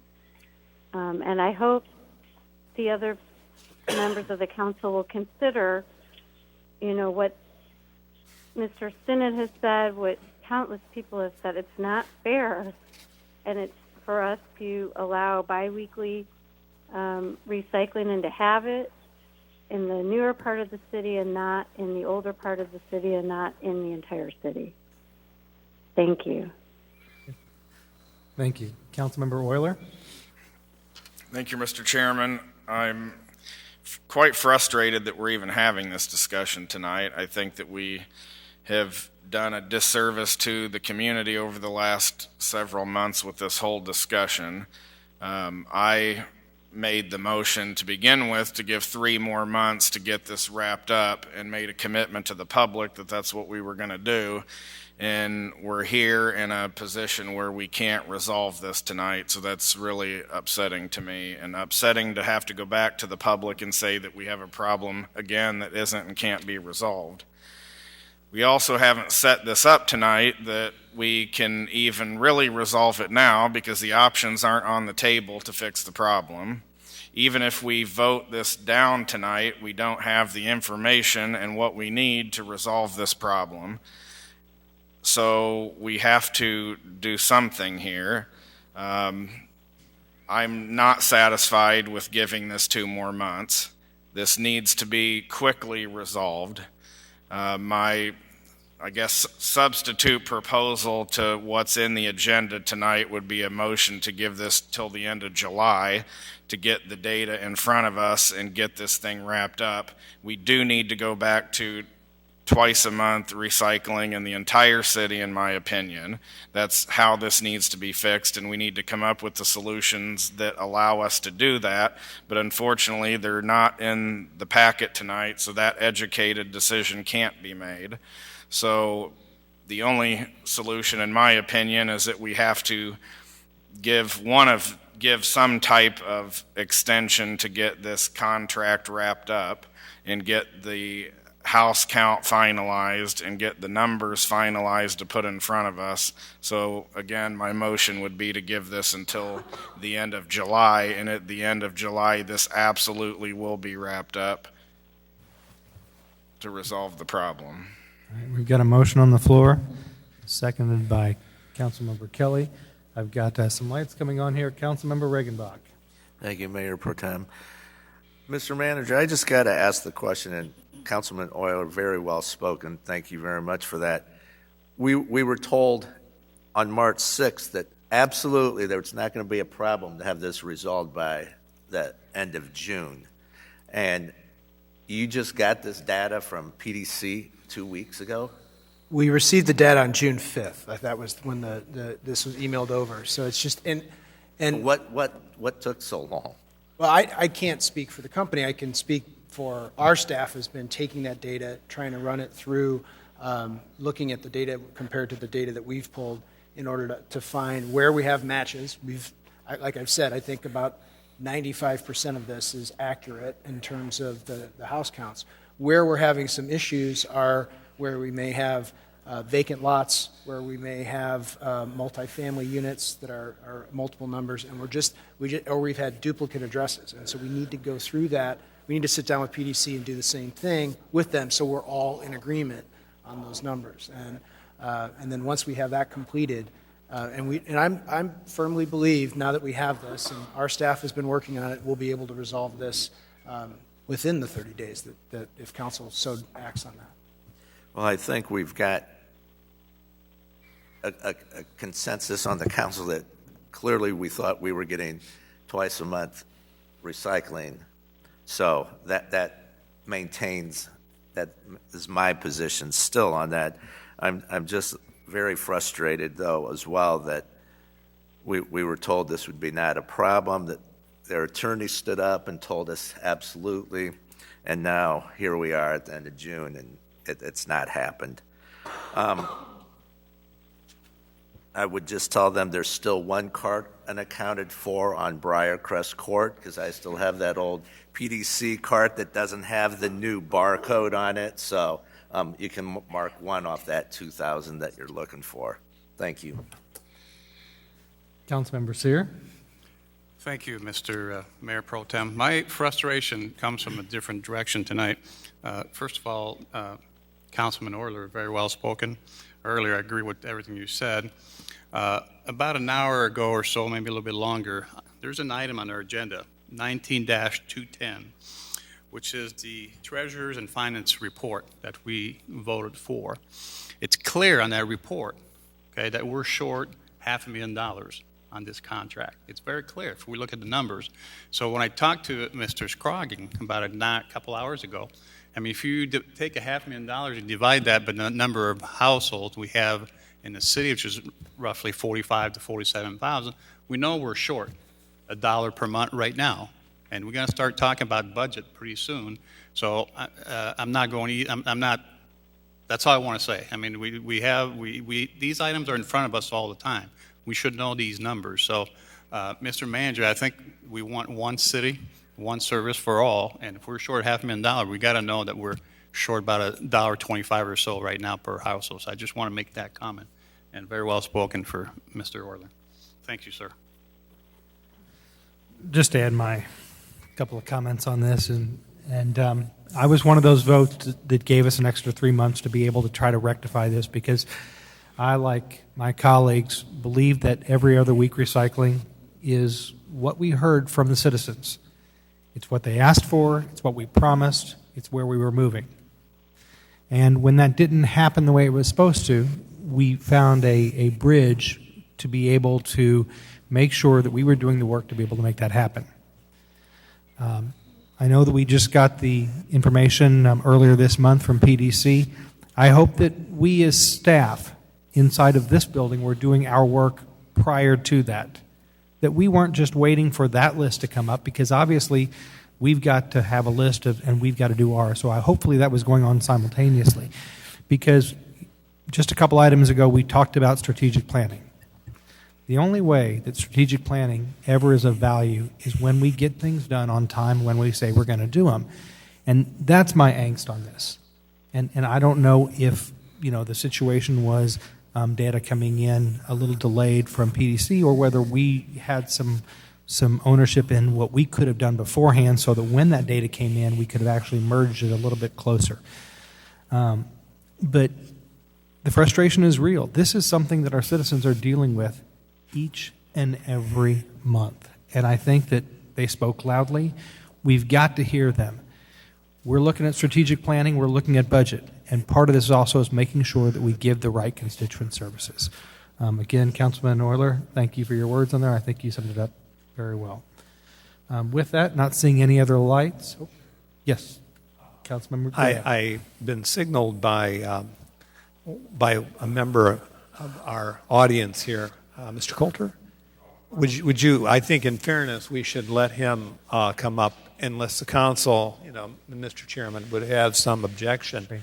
We should be fair here, and they are our provider. Right. Thank you very much for getting me on the floor. I'm Brian McGinnis, 3602 West Chartwell Road, Peoria, Illinois. I'm counsel for PDC Services, your vendor. Just want to make two brief comments. You keep talking about a divided city, 2 levels of service. That is not correct. Your present contract, for what you're paying for, provides for bi-monthly recycling for everyone at the city at the curb. For no extra money, you give us the word, we can go out and pick up twice a month. The issue isn't the twice a month. The issue is certain parts of the city want to be treated differently, and they want alley pickup service, not curb service. It was your staff's working hard to try to come up with a solution for that is where we got into this.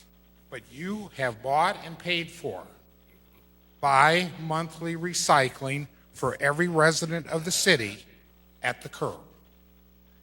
And we're willing, able, and ready to do that. So I just want to make that clear. There is no divided city.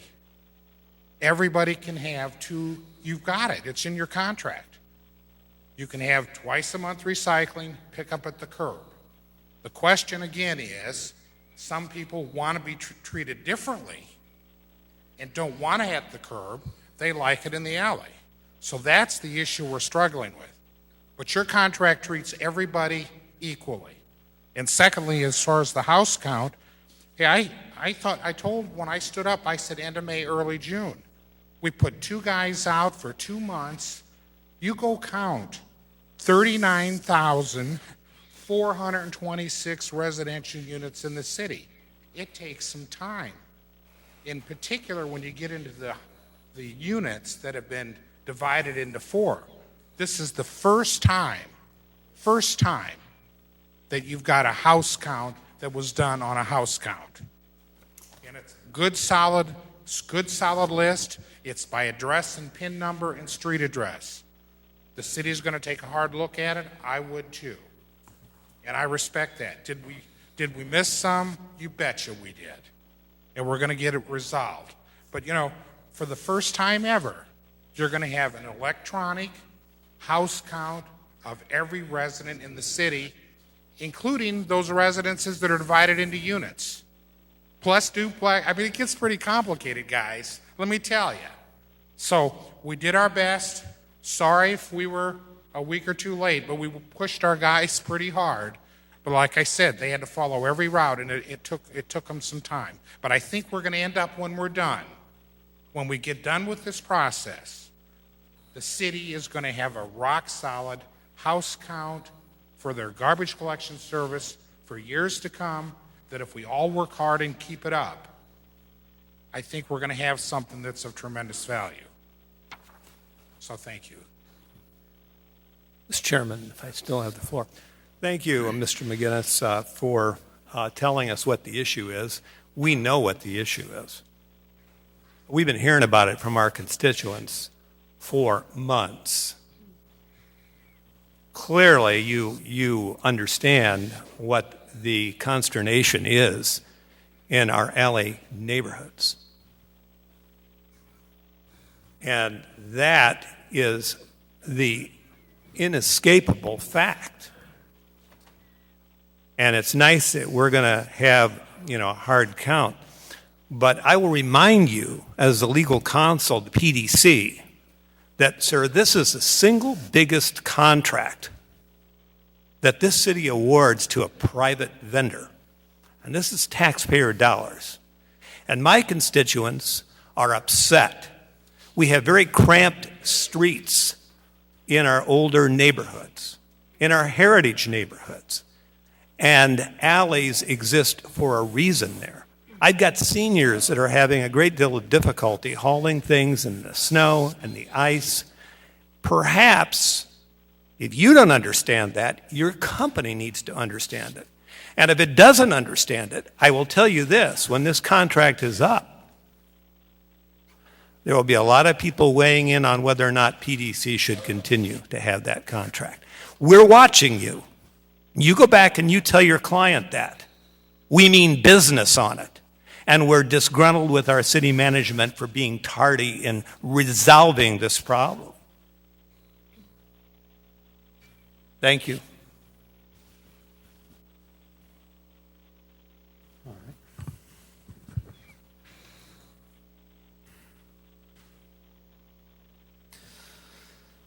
So we've got a motion and a second.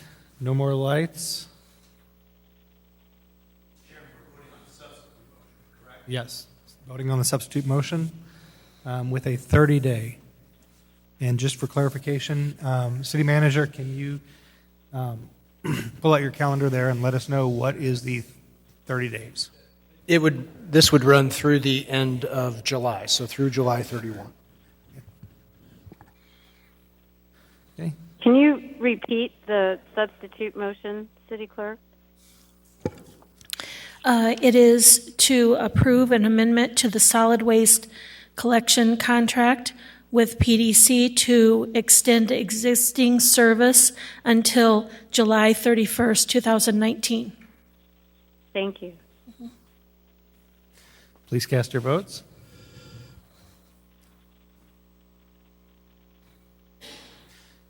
Councilmember Jensen?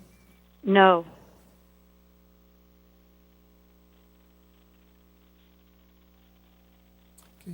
That passes with 9 ayes, 1 nay. Madam Clerk?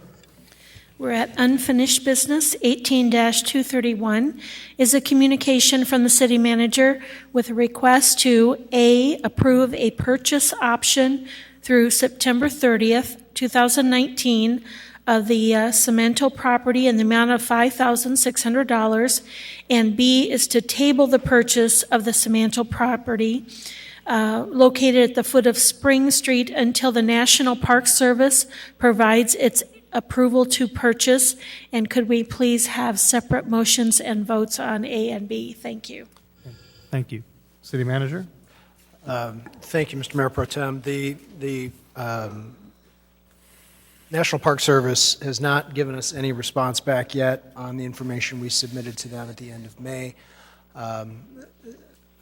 It's come to my understanding from the Friends of Riverfront Park that the Park Service is going to be out of pocket for most of the month of June as well, so that's one of the reasons why we haven't heard from them. But this that's in front of you tonight is just simply a 90-day extension of the purchase option, which will hopefully allow us enough time to get this matter resolved. That amounts to $5,000. There's also $600 of legal expenses that are built into this as well that are not part of the purchase price, so it wouldn't be applicable to the purchase price.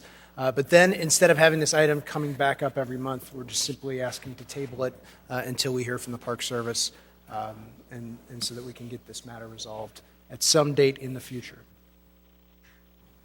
Okay. Councilmember Sear? Thank you, Mr. Mayor Pro Tem. Mr. Manager, how much money have we given to this option so far? It has been about $50,000. This will make it $55,000 will have been applied towards the purchase price. Any conversation with Mr. Cemento just to keep the current option at where it's at without adding money all the time? So we did, through the attorneys, have a conversation today about looking at, is there an opportunity to potentially extend without any cost. They came back and said that they would be willing to do a 1-month extension at $1,000. That just keeps bringing this back forward. So at that point in time, I I did then express an interest in reaching out and talking to Mr. Semantle directly, which I'll do tomorrow, but we weren't able to talk today. Thank you, sir. Councilmember Kelly. Yes, I do not say that I'm fully informed on this issue, but the information that I've tried to dig up and have asked others about, etc., lead me to the idea that if we can go forward with this purchase, it is going to be a terribly expensive piece of property for us to buy, and it's a rather small piece of property. Not only will we have to purchase it, but then we'll have to remediate it. And there are environmental problems on this property. We're talking about hundreds and hundreds of thousands of dollars for a very small piece, for property that I think we're ending up buying for more than $100,000 an acre. Somewhat adjacent to property that is not worth $1 a foot or $44,000 an acre. It's worth $35,000 an acre. And then we have to remediate it. I know there are other issues involved. I know that we've got we've got to acquire some property somewhere. But it seems to me that this is just really, really extreme in its costs. And so I will not be voting for A, and whether that makes B moot or not, I don't know. But if it doesn't, I will be voting no on B as well. Councilmember Ali. Thank you, Mayor Pro Tem. I wanted to ask the city manager, what is your level of confidence that you would get a response, an answer from the National Park Service by September 30th or earlier? Well, if our track record is proof, I'm not so confident of that. I did say to the Friends of Riverfront Park today, I am somewhat of an optimist, and I'm hopeful that we'll hear from them in the next 90 days so that we can move forward with this. Just come back to this. We're trying to rectify the action that created the Riverplex in 1999.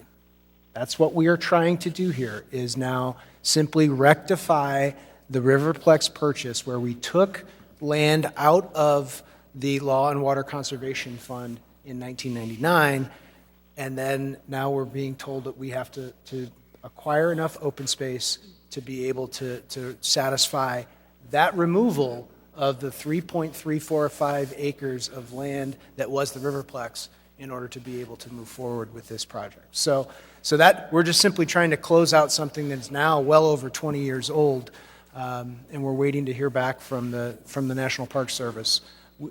This Semantle property, which was also part of the River Trail project, is one of the last remaining pieces of privately owned open space on the Illinois River. It is adjacent to Spring Street. It is surrounded by city property that is not part of the Law and Water Conservation Grant. But we had built into this year's budget $500,000, not only for the purchase, but for the remediation as well, to go in and address the environmental issues that are going to need to be taken up on this property. That was approved by council as part of the 2019 budget. Do you have any degree of the estimate, how much it might cost to remediate the land?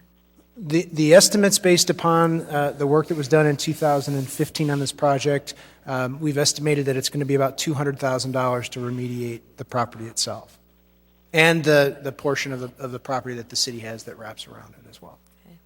Thank you. Councilmember Moore. Thank you, Mr. Chairman. I was hoping that the city manager would also mention that the council put restrictions on what land you could find. And the council restricted the land to be that which was on the river. It wasn't as if he could go out to some other district somewhere else and say, okay, this land is easier to get through LWCF, the Land and Water Conservation Fund. So we said to the city manager that we wanted this land to be some land that was river facing, and this was the only property there. So that's kind of also how we got there. I've long since closed out the issue of this being the last piece of property that the city, that is available for the city to own. I think we should manage our own riverfront. And if we already know that it's only going to be about $200,000 to remediate it, we have $500,000 on reserve to do that. I would rather us do that than have some private industry come in and start doing something on our riverfront that we really can't control. And so, although I am weary of always having to approve another amount of money to continue the purchase option. So I thank Councilman Sear for trying to negotiate a better deal, if you will, with Mr. Samantel. Since this property, prior to us asking about it, I don't believe was in high demand by anybody. I don't know if there was a lot of people banging his door down trying to buy this piece of property. But it is his, and we want it, and so he's the seller, and the seller can do whatever the seller wants to do. So with that, I'm willing to give this 90 more days, and we may have to start, we may need to give the city manager the authority to look at some other land someplace else that would be easier to come by. With that, I'd like to move for approval of 18231A. Do you have a second from Councilmember Riggenbach? But then I've got other no. lights on. Councilmember Graham. Councilmember Graham. Not going to second it.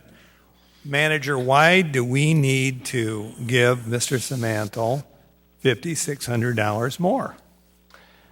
This is an extension of the purchase price that runs through September 30th.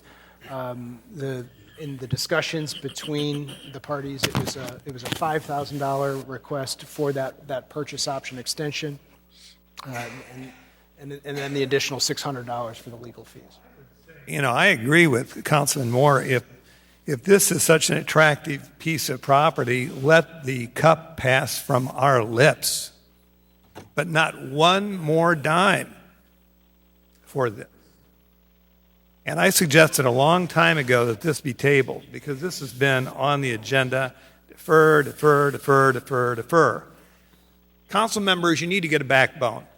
Attorneys descend on this chamber all the time. They make threats all the time.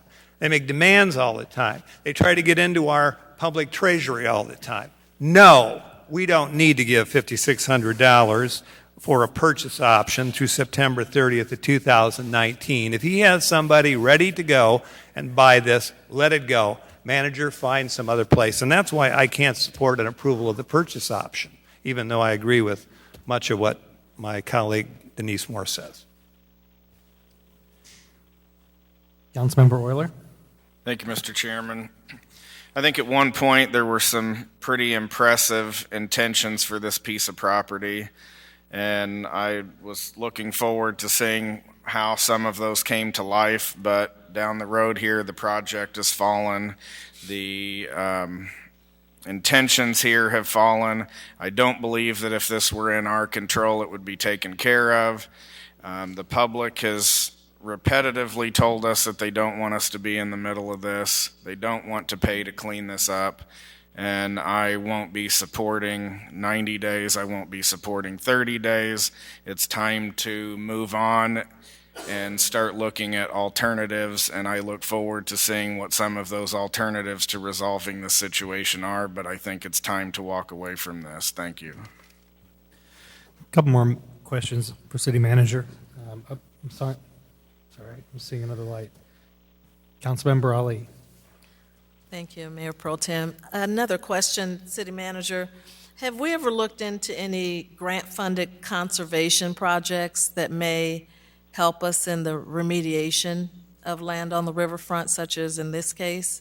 So we were just recently awarded a brownfields grant that it provides for assessment dollars. This property, we've already paid for a phase 1 and a phase 2 environmental assessment on this. So it's not really germane using those grant funds to be able to use it for that type of project.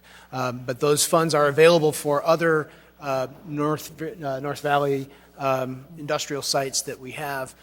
We just recently were awarded that from the EPA, but no, in this instance, there isn't anything else that we can utilize at this point in time. That's the reason why we budgeted in the fall of last year the $500,000 for this project.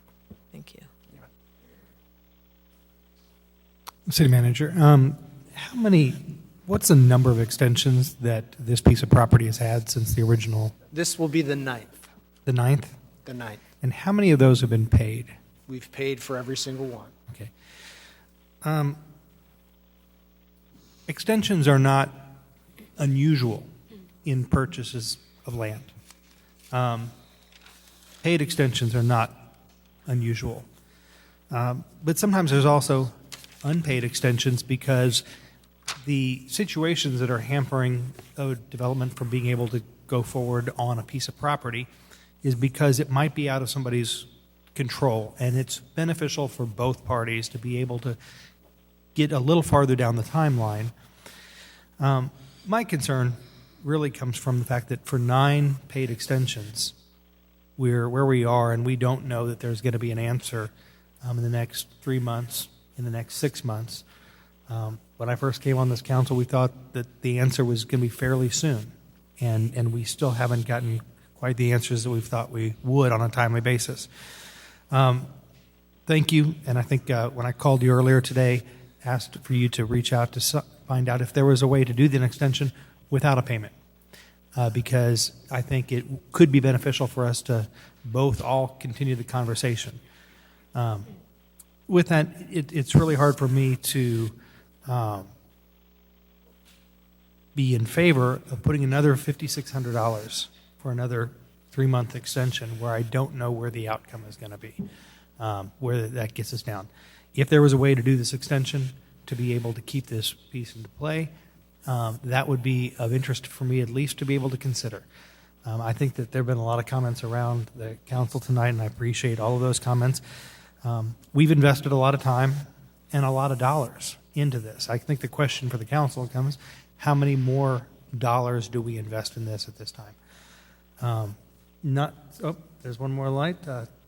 Councilmember Moore. Thank you, Mr. Chairman. Mr. City Manager, have we tried to reach out to any of our legislators to see if they can help us with the National Park Service? Maybe we can do that because this has gone on quite a bit of time. And so maybe we can reach out to them and let them know that we'd be happy to. They're stringing us along, and we don't know why. In defense, I think, of the National Park Service, I don't think that they're really stringing us along. I think that they have worked with us to get the responses that they needed within their timeframes. I think it's taking longer for them to work through. We had to make revisions to the appraisals based upon their review of the appraisals that we submitted, and they're just making sure that everything is followed to the letter. So, thank you. Thanks. Not seeing any additional lights. We've got a first and a second. Please cast your votes.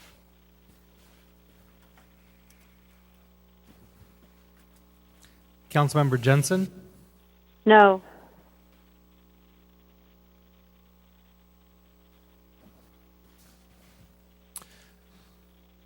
That item fails with 3 yeses and 7 noes. We would be at item B. Madam Clerk? Yes, and if you don't mind, for the listening audience, the nay votes, or the yay votes, was Councilmember Sear, Councilmember Moore, and Councilmember Riggenbach. So thank you. And then B would be to table the purchase.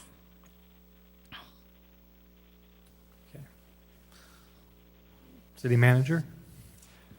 At this point in time, I think that this would put the item on the table. We still have the issue to resolve with the National Park Service over how we're going to remedy the situation. So this would just simply table the item for the time being. Got a motion from Councilmember Sear. Do I have a second?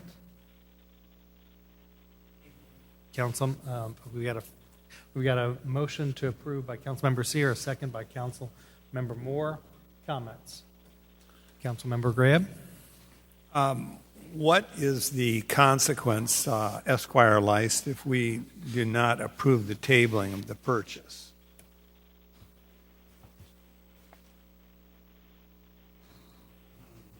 Essentially,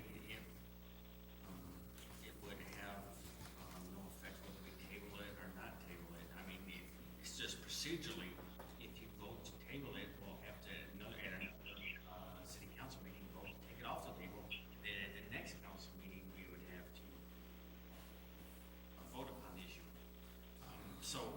Procedurally, it makes a difference as to how we get this matter back for the council. But it really makes no matter. It makes no difference. It could be brought back whether we approve a motion to table or not. Right? That's correct. We here on the agenda then. Well, I think the option was that you had asked that this matter be potentially tabled, and so that the manager did that as an alternative it was a second alternative. Yes, I asked for it to be tabled, but I also wasn't expecting a demand of another $5,600 from our taxpayers. So it puts the tabling request in a wholly different light for me. So I'm just curious procedurally, and I think you answered the question that it could rear its ugly head again, even if we vote not to table it. So if that's the case, it's like bad pennies that keep coming back, keep going down the drain. It's of no consequence then. I guess we could all abstain on it then if we wanted to. Councilmember Moore? Even if we table it, don't table it, I'm indifferent. But we still have the issue of the National Park Service and that we owe them some compensation for the Rocky Glen purchase in 1999. And so let's say we don't table it, we vote it down. We still have to deal with that. How are we going to deal with that? Well, I think we'll come back to you and say, Council, give us direction on what type of property you want us to purchase.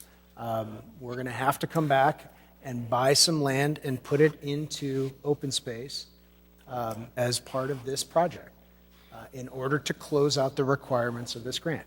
If the council, and clearly the council has made that direction tonight, that you don't want to extend the purchase option, you're going to have to give me some direction on what property you want us to look at purchasing.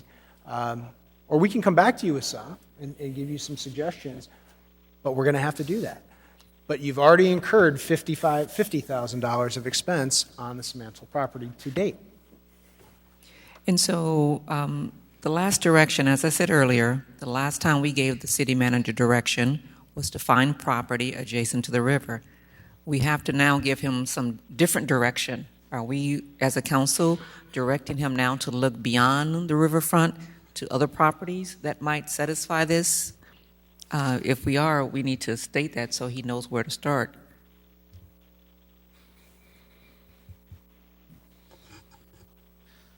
All right, I've got a couple more lights. Councilmember Montalongo?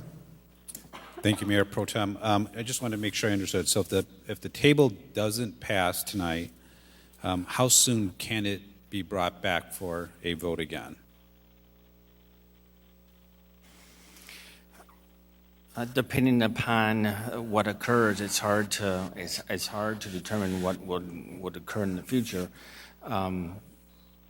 However, it could be potentially brought back in in 2 weeks, although I don't think it would be likely because the underlying issue would still be out there in terms of the National Park Service not finally acting. So I guess the answer is as circumstances warrant.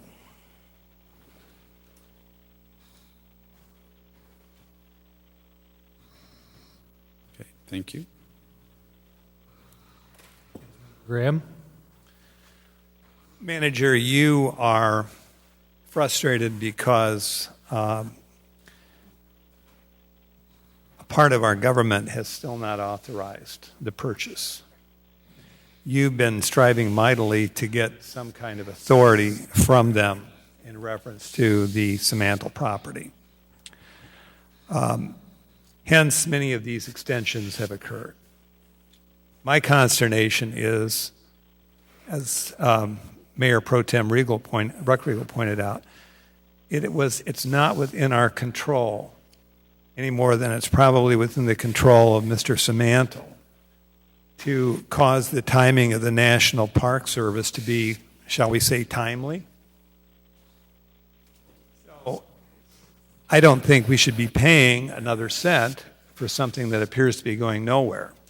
If you can bring something back after we hear from the National Park Service, I think it's purely academic whether we vote to table or not table, and we should probably try to avoid as many arguments as possible, because I think for the most part the council is together on this. We'd like to see something really constructive happen. But if you're correct, Esquire Lice, that after the manager hears from the National Park Service, manager could immediately come back and apprise us of what's going on, then what does it matter whether we have this procedurally down here to table or not table tonight? I just don't understand it, although I think we, instead of having all the deferrals, we could have just saved a lot of ink and paper and just done that like, I don't know how many months ago, even before this current council was seated. It's been very interesting, Councilors Kelly and Ali. But, unless you have a heartburn with it,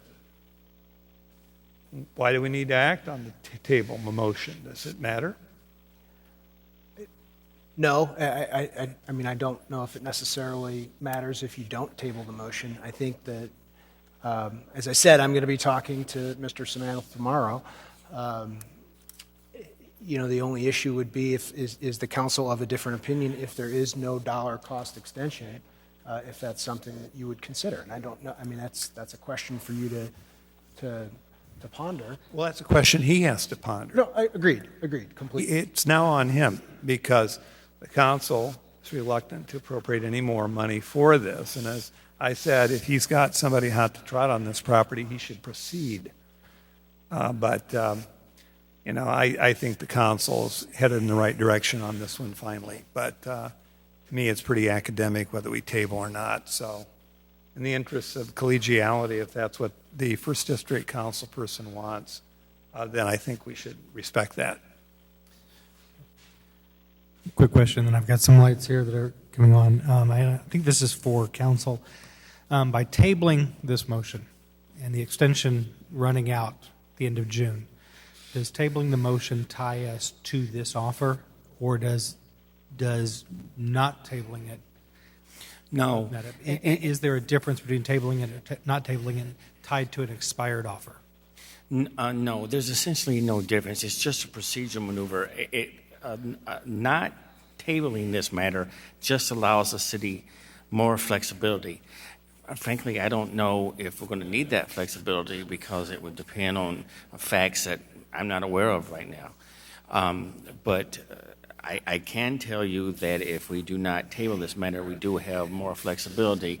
However, this exact matter will not come back before the council unless it's a motion to reconsider. However, there can be a changed agenda item. So essentially, I would concur with Councilman Graham that it makes no real difference. It's just a procedural tactic that would be required if we wanted to put it on the table, and then we have to have a separate meeting to remove it from the table, and then we can vote on it at the next meeting. Thank you. Councilmember Moore? Thank you, Mr. Chairman. If whatever we decide tonight, Mr. City Manager, are you hearing the direction that we still, I mean, you've spent almost 4 years in trying to get the National Park Service to approve this piece of property. And 4 years of Let me staff clarify. They have approved the purchase of this property. Okay. What we're waiting on is the conversion form, the conversion information that we've sent them, and the valuations of the Riverflex property, and the revised appraisal that we've done there, and the revised appraisal of the Rocky Glen property. And it's the difference between those two that makes up the shortfall that we have to then use this purchase of the Semantle property. So they have already said, you can purchase this property. Okay. It's valued in terms of the grant at $169,000. It's just simply that we haven't got that final approval of these two appraisals. I just wanted to make sure that we're not going to just throw all that out the window if we don't at least table it. It may be procedural, and for all intents and practical purposes, it doesn't make a difference. So if it doesn't make a difference, let's go ahead and table it. But I would hate to see all the work that has gone on in the last 4 years, if the direction is to look for another piece of property, by not agreeing to move forward, maybe we're throwing away $50,000. And maybe if we decide, okay, the National Park Service has already approved it, now they've come back with a calculation and said, yes, the calculation works, and we can't find another piece of property, then we look back at Semantle and we're starting over, and they ask for whatever they ask for, and they don't consider the $50,000 that we've already given them. That is the situation we find ourselves in. That's how property is bought and sold, I would imagine. So, luckily for Mr. Semantle, if we have to come back to him, or maybe we can find some other property. So I'm glad the work won't be lost. I don't know about the money now that we are not moving forward. Maybe Mr. Semantle will take pity on us if we come back to him, asking him to reconsider. But I would, if it doesn't make a difference either way, then let's go through the procedural route and table it. Thank you. Councilmember Euler? Thank you, Mr. Chairman. So, Mr. Manager, if you call tomorrow and they say that they're going to extend at no cost, what is the procedure going to be then? Well, I think if the direction of council this evening would be that you want us to proceed with that, if there would be a motion to say if you can get an extension at no cost that would keep the ball rolling on this, that's something I could certainly take back to Mr. Semantle and talk to him about. If that's not the case, if you want to say no, then I think we will be at a point where we'll probably have to go look at other property, because at this point in time we'll have that option will expire.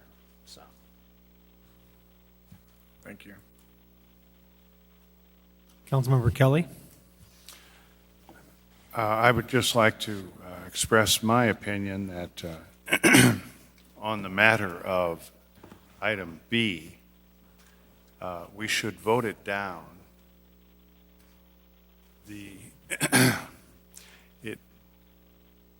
As Corporation Counsel said, it kind of doesn't make a difference. It does make a difference in that if the manager comes back to us with a proposal, we don't have to wait 2 more weeks to consider it. Okay? If he comes back with the proposal and it has been tabled, we take it off the table at one meeting and then consider it at the next. I don't know that we need to have that kind of a delay if it comes back.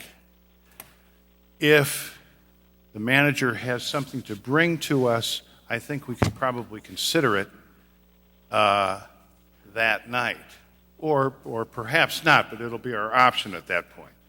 So I think the smart thing to do here is to vote down proposal B, which at least gives us 2 more weeks, or makes the whole process 2 weeks shorter if the manager comes back with an actionable proposal. So, if I could add, if we don't go forward with the Samantle property, then we have to, number one, find a property. Then we have to go through the process that's required in the federal requirements for negotiating with that property owner to buy that piece of property. As we follow that, once we then start that negotiation process, we're going to have to get an appraisal done of the property. They're going to have to look at that and see if that's something that they're willing to purchase it at. Then we're also then going to have to go through all of the other requirements of the Law and Water Conservation Fund grant. Are there any environmental issues on the property? Then we're going to have to do a phase 1 or a phase 2 environmental of that property if there is anything that we find out that we would have to purchase. Then we're going to have to go through a number of other steps of talking to the public about what amenities we want on that property. We've already done that with the Samantle property. We've gone through all of those processes. We're simply waiting on the end result. So if we hit the reset button completely, we're starting this all over. We're starting through this process. It's going to take hours of staff time to do that, and you're going to be taking people away from other issues that you may want them focused on, because we're going to have to still satisfy the federal government when it comes to this issue. Thank you, Mr. Manager. I think I understand that. I think, am I correct, that the only thing that would matter to bringing us into compliance would be the purchase price and not the remediation cost that we incur once purchased? It is the purchase price that brings us in. So it seems as though, to me, I don't want to rehash this because we already, but the remediation cost is likely to be bigger than the purchase price. It will be, okay. It'll be about the same. Okay. So, but going to item B, I think the proper thing to do is not to table this, because if we don't table it, then it can come back here at any time, and we can act on it at any time. We don't have to have another 2-week delay. That's my point. Councilmember Riggenbach. Thank you, Mr. Mayor Pro Tem. Mr. Manager, you just made reference to the fact that the conversation about item A, it seems to me, was about the $5,600. And you just alluded to the fact that you're going to be talking to Mr. Samantle tomorrow. So is there some action that we could take if the majority of the council so agrees that would allow you the flexibility to negotiate with him for that extension with no additional cost? So the Corporation Council, do we need to have somebody from the majority offer a substitute motion, or how would we procedurally, since we're stuck on procedure tonight? I don't believe it's necessary to have someone who voted one way or the other on this motion. I think just a motion, a substitute motion by any member of the council relative to a substitute motion to indicate that the purchase of the option will not be for an amount of $5,600, but at no cost to the city. Okay. Thank you for that. So I would make that substitute motion to approve the purchase option through September 30th at no additional cost. Clarification on that, and I'm looking at city manager and at council. That's obviously this is a two-way agreement. That's if the Samantle property owner. Mm-hmm. Correct. Okay. All right. So we've got a motion. We have a second by Councilmember Moore. Discussion on the new motion. What was that? Thank you, Mr. Mayor Pro Tem. In fact, that's exactly what I was talking to Corporation Counsel about. If there is a way to recall the previous vote, if in fact several of you have talked about being distressed over the $5,600, if the conversation tomorrow, if we recall the last vote as being proposed, and we approve it with no money, but approving the conversation to continue, and he has a conversation tomorrow, and Mr. Cemental says, no, I'm still not going to do it. I'm not going to allow you to delay till September 30th. We are still at the same place, and we've spent no money. And so now that, as my council member indicated, Councilmember Rickenbach indicated, the vote then is to determine whether you have an appetite to continue on the purchase, since the continue on the purpose because the money is already in reserve. We already have the money budgeted for the remediation. And to your point, Councilmember Kelly, anytime you buy any kind of property that has no structure on it, if you buy a vacant lot, the building you put on the vacant lot is also naturally going to cost more than a vacant lot cost. So that makes sense what you said, because that's the way what happens when you buy a vacant lot. And so I just wanted to make that comment that we have an opportunity here now to spend no money, get a conversation tomorrow, and bring it off the table in 2 weeks to proceed, so that we don't lose 4 years worth of staff work, so that we don't throw away $50,000 when right now we can reserve that $50,000 toward the purchase, and the purchase price remains the same. Thank you. Okay. Councilmember Euler. Thank you, Mr. Chairman. I do not want to be in the same place. I want this to be over with. I do not want an extension of this agreement, even if it comes at no cost. Thank you. Councilmember Kelly. Just a point of procedure, Madam Clerk. The original motion here was to table. I thought, am I right that if you got a motion to table on the floor, nothing else can be considered? Isn't that correct? I'll take that. Councilmember. I mean, I don't mind in new business or something going after what Councilman Moore is talking about, but I don't think we're supposed to do that on the motion to table. Well, we aren't there yet. There's been no motion. I think there has been a motion to table, or a second. No. And so that's why I think we have a motion and a second for a substitute motion right now. Okay, we had a motion by Councilmember Sear to table. I'm sorry. Yeah. No? No. It was seconded by Denise Moore. Yeah, I thought we did. No, that was not for the first. That was for. Yeah.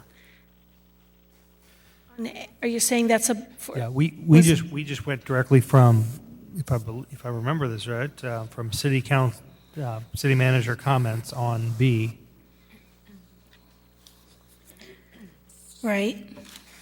In any event, even if there was a motion and a second on B, if the will of the council is to consider a substitute motion, it certainly may, and then it can withdraw the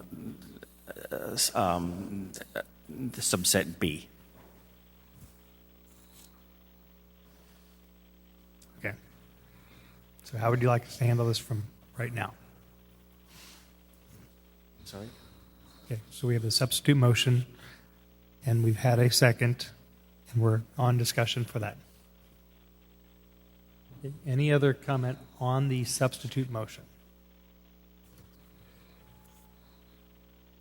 Okay. There being none, please cast your votes. All right. Councilmember Jensen? No.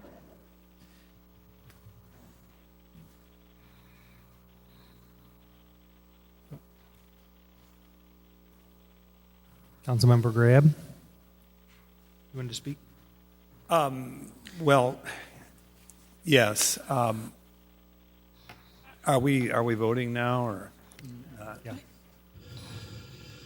If we're in the middle of voting, Go ahead. okay. Comments are good, yes. Well, I do want the council, even though I have consternation about giving any money, additional money for this extension, I'm not sure that I want to start all over again. And I think that's where we are. So to not be in favor of giving $5,600 does not necessarily mean that we wouldn't do a tango down the road if the stars would align properly. National Park Service, Mr. Samanel wants to stay with us. So I think that we need to consider what the costs are and what the difficulty might be in finding substitute land for it. So that I think, everybody knows I voted on the River Trail Apartments. This is a saga that continues and continues and continues, but I think ultimately it could have an ending, and hopefully a positive ending. Although there's so much here in terms of dynamics, amount of money that we have to spend to clean it up, et cetera, et cetera.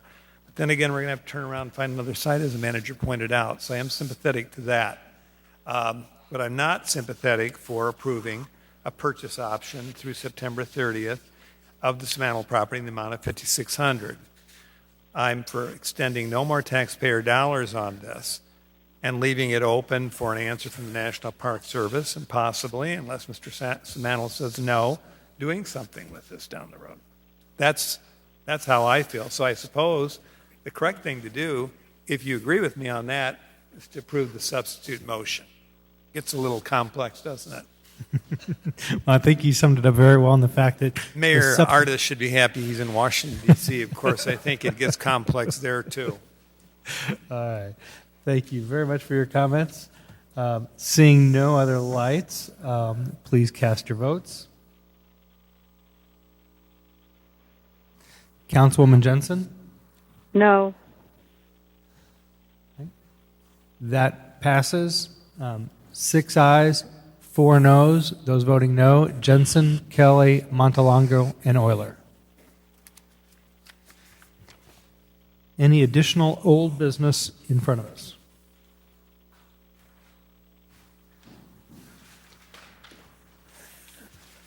Then, just for the formal process, I think that the B, motion to table, should be withdrawn, and a vote should be had on the motion to withdraw. Okay. B. So do we have a motion to withdraw by Councilmember Sear, seconded by Councilmember Moore? Any discussion on the withdrawal of item B? Not seeing any, please cast your votes.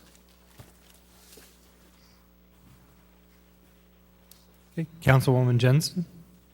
Yes. That passes with 9 yeses, 1 no, voting no. Councilmember Montalongo. Okay. Any old business in front of us at this point? I have an item. Okay. Councilmember Jensen? I just have an inquiry, I guess, for the city manager as to the status of the public budget meetings. I know that the last couple of reports about it was that there would be at least one, hopefully more, in July. Here we are at June 25th. So if we are going to have these meetings in July, I just want to make sure there's enough notice for the public so that we get good attendance. Thank you, Councilwoman. Yes, we will put into the issues update this coming week a proposed calendar, giving everybody ample notice about when we're looking at having and scheduling out some of those public meetings. Those will also be put on our website as well as sent out? Yes. Thank you. So do you have those dates now? No. But the plan is still to have them sometime in July? It's going to be contingent on a couple of factors. One is we start to schedule the strategic planning meeting with you and the council. But we'll do everything we can to try and endeavor to have that in July or in the first part of August. Okay, and one more follow-up. Is the plan to have more than one public meeting, as I've requested a few times? Our plan was at this point in time to just have one. I know that you have been meeting with Stacy and talking about some of the communications efforts, and we'd be happy to sit down and talk with you further about that. Okay, because I think especially during the month of July and early August, there's so many people that are on vacation that it would be very beneficial to have more than one meeting. Although I know that's more difficult for the staff and our resources, but I do think it's important to offer more than one date. Thank you. Any other additional old business? Councilmember Montalongo? Thank you, Mayor Pro Tem. Just a follow-up here on Councilwoman Jensen's question about the budget. So in these discussions that we're going to have with the public, since we haven't had our meeting with the strategic planning, I mean, what are we going to present? This is a 2-year budget that we're looking at putting together here. Is it mainly going to be about revenues until we're finished with our strategic planning? And the reason why I bring that up, I mean, there's a significant conversation that needs to happen about Glen Avenue. It's, I think, probably one of our worst streets in the city. And I certainly hope that's going to be in our next year's budget. And I know we got to get through this discussion with strategic planning. But so, I mean, those are the types of questions that I'm trying to figure out what's going to go on here with the budget. Thank you. Thank you.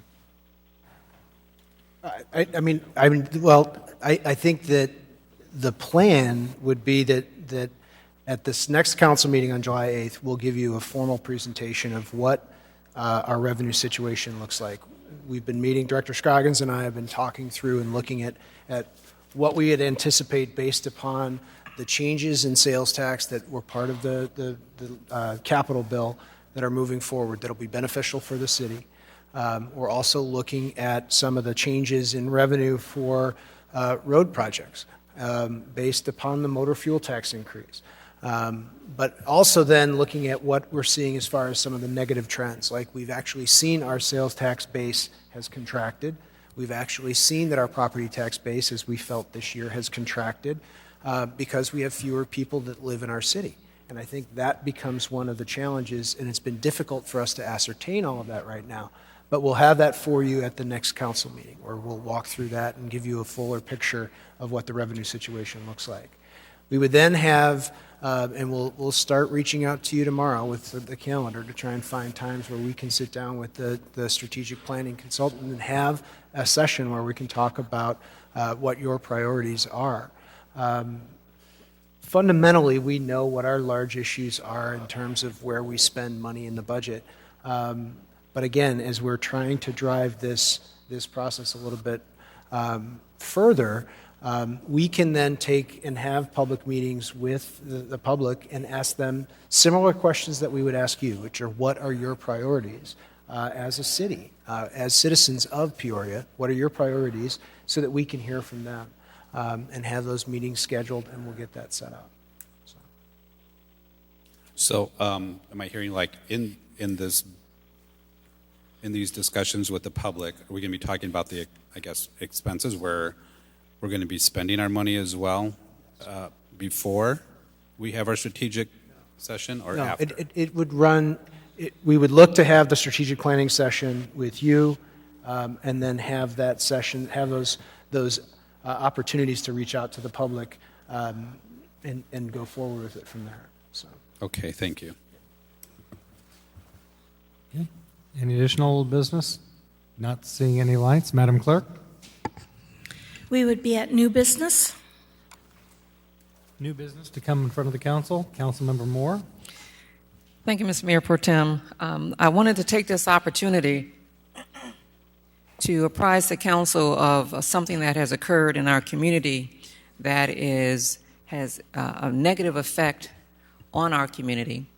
If you have not heard or seen the video or maybe not watched the news today or last night, you won't know that we have a club in our town by the name of Saddle Up that decided one night that they would put a ban on anyone coming in who had what is commonly called in the African American community dreadlocks.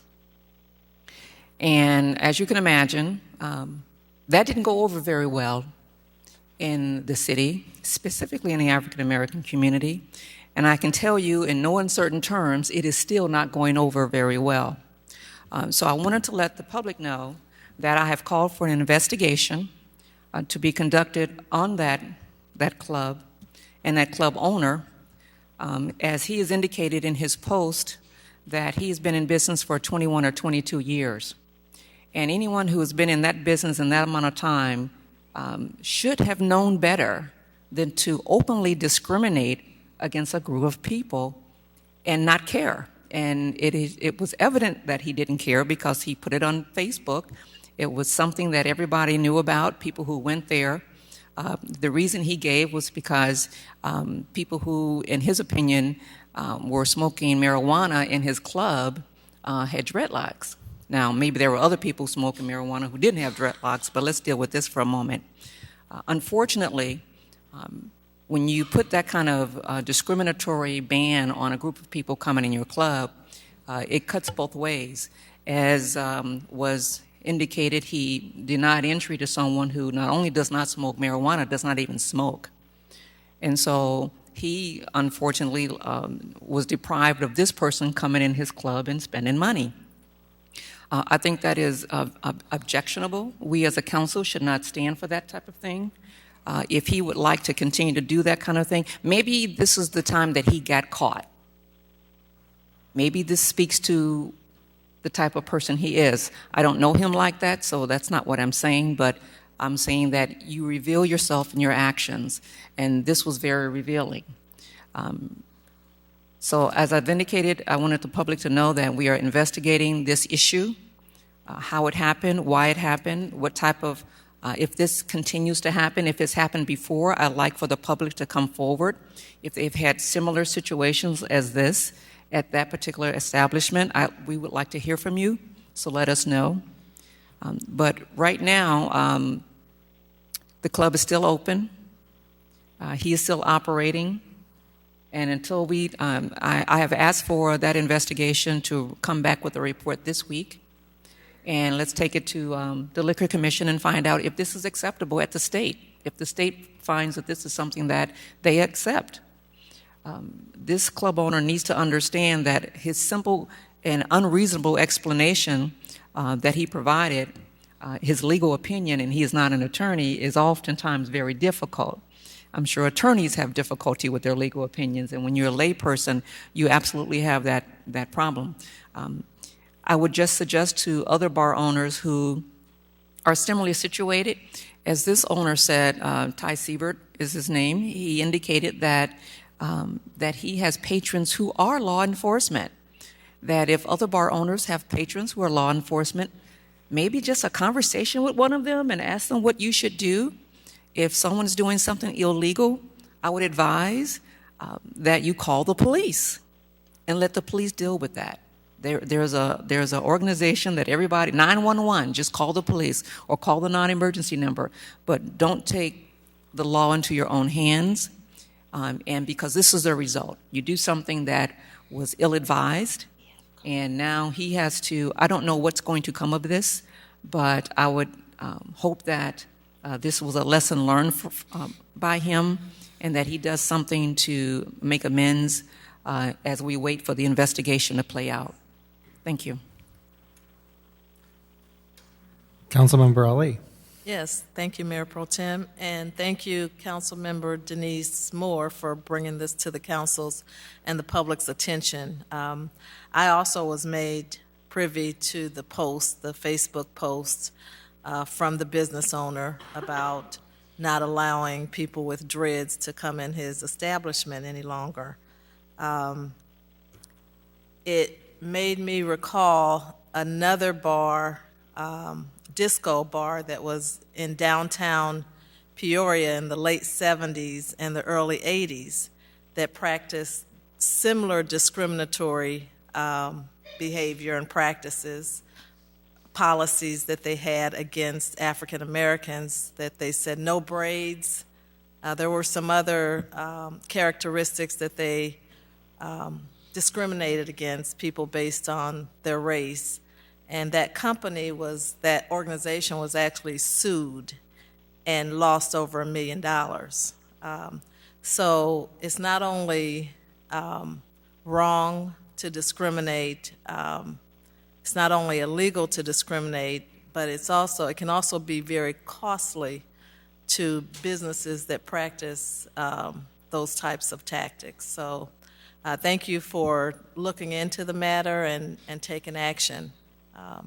I agree. Thank you.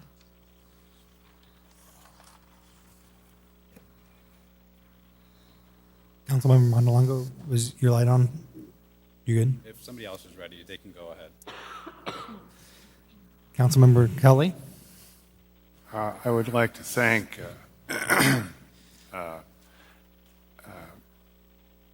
Councilmember Moore and Councilmember Ali. I was not aware of this situation. I find it disgusting, and I hope I'm not Pollyanna. I find it surprising as well. But thank you very much for bringing it up. Councilmember Montalongo?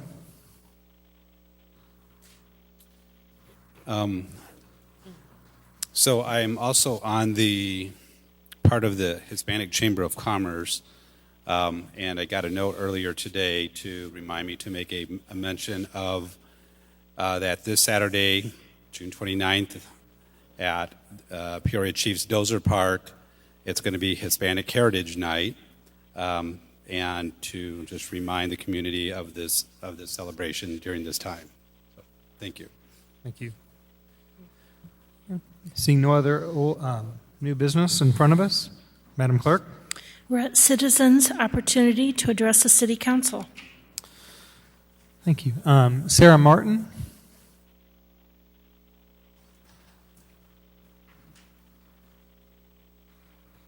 Thank you. And if you will give your name for the record, and thank you. My name is Sarah Martin. I have been here to speak on behalf of Alexis Scott before, so I will start there. After I spoke last time, I realized I pointed at the wrong people when I said something about the two had shown up for a search many, many months ago. So I do apologize for that, but it also shows how long it has been since any of you cared enough about a resident of your community to even just show up. Alexis has been missing for 21 months and 2 days. We haven't had any kind of update from PPD in a very long time. The ball has been dropped in her case since day one, so who will be held accountable for that? Alexis has a son who will be turning 4 in September. He's not going to stay a child forever. Are any of you going to volunteer when he gets older to explain to him that his mom didn't matter enough to find her, much less try and solve her case? Alexis' mother, April, who has worked for District 150 for many, many years, deserves better than this. She is still in the school every day, making an impact on our kids, while she doesn't know where her own is, or even if she's alive. We very clearly need the FBI involved. We also deserve an update. So I got here at 6 o'clock tonight. Since 6 o'clock tonight, I'm talking about the East Bluff proms and the proms all over the city now. Since I got here at 6 o'clock tonight, there have been at least 8 shot spotters, 2 of which I believe someone got shot. The first one went from Arcadia to the 500 block of East McClure, where I believe that's where the first person was shot. They caught 1 person. Then 2 separate on Ellis, then Sheridan and McClure, possible one on Elm Street, one on Western, and then I think the last one was on Blaine, where somebody was hit again, shot in the chest. We have a problem on our streets, and what is going to be done to help us? It's mind-boggling to me that the number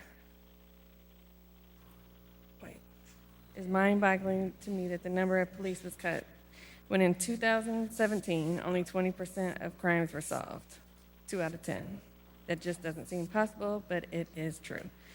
We have kids being murdered on our streets. A 16-year-old kid who wanted to work and earn some money shot and killed by 2 other kids.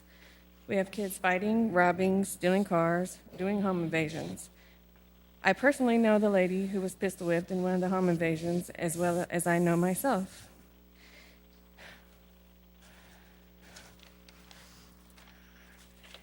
The woman helps in the community as much as she can, and her daughter and son-in-law are both working and trying to raise their kids.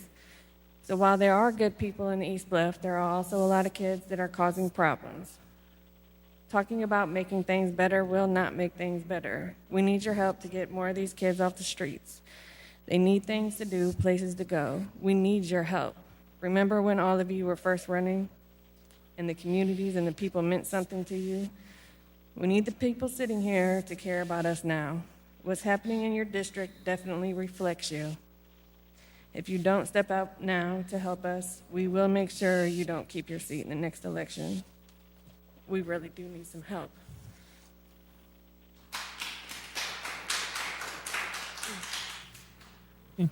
Next up, we have Kristen and Harlow Meyercord.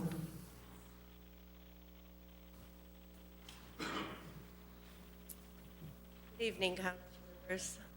I'm Kristen. This is Harlow, my daughter. We're 710 East Arcadia, East Bluff. Came here with my friend Sarah tonight, who just spoke in front of us.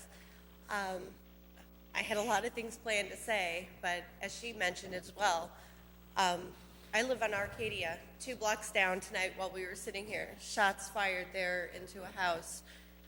Police chase went on up to McClure. They were, obviously, I heard somebody was in custody. Another shot spotter went off just a few blocks away from there. Last night we were woken 3:30 in the morning. I'm guessing it was 3:30, 8 to 12 shots. You know, it's off in the distance, but it's still disheartening. And I have to tell her, we just put a pool in for her, and I have to tell her she's got to come in the house. And she's like, why? It's just fireworks. I said, it's fireworks. She says, no, Mommy, you're lying to me, because there's police cars flying down our street.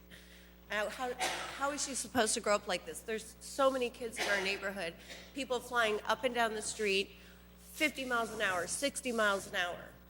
They don't stop for stop signs. They don't do anything.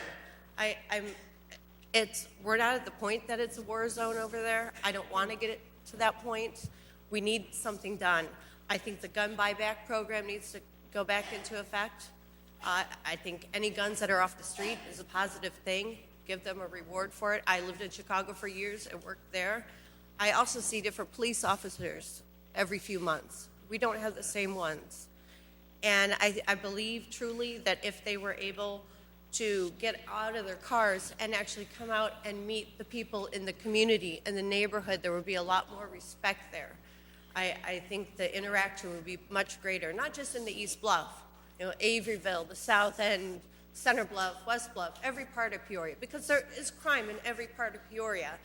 And I do want to say something to Mr. Riggenbach. I have noticed him at a couple of events lately, and I want to thank him for coming out and being a part and showing that. I wish he could spend more time down there, because there's a lot of good people down there that were really trying hard to make it a nice neighborhood. But we have people that are running wild. We need something done. It needs to be done now, or it's going to get worse. It's gotten a lot worse in the past few years, and it's not fair to these kids. I'm not going to have her grow up like this. I know you wouldn't want it for your own children. I know a lot of you are parents. Another thing I want to say is, you probably recognize me from here on behalf of the Alexis Cameron Scott campaign. Another East Bluff resident. She went missing from a house that was 1 block over from the borderline of the East Bluff. We still haven't seen anything going on with that. And the more crime that is committed, especially the serious and violent crimes, she's getting pushed further and further into the back burner, and it's going on 2 years now. And she has this little boy, TJ, adorable, wonderful mother who's worked for District 150 for years, and they need some closure in this family. We're not going to let it go. I know you know all about it. I'm going to give her her chance because she insisted. So, say hi. Hi.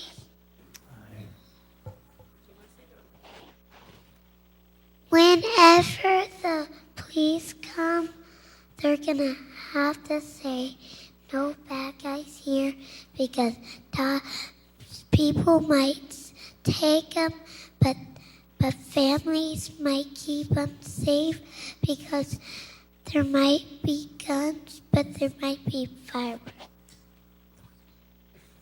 All right. Well, thank you all. Thank you. Have a nice evening. Madam Clerk? We do not have an executive session, so we would be at adjournment. All right, a motion to adjourn by Councilmember Sear, seconded by Councilmember Ali. Please cast your votes.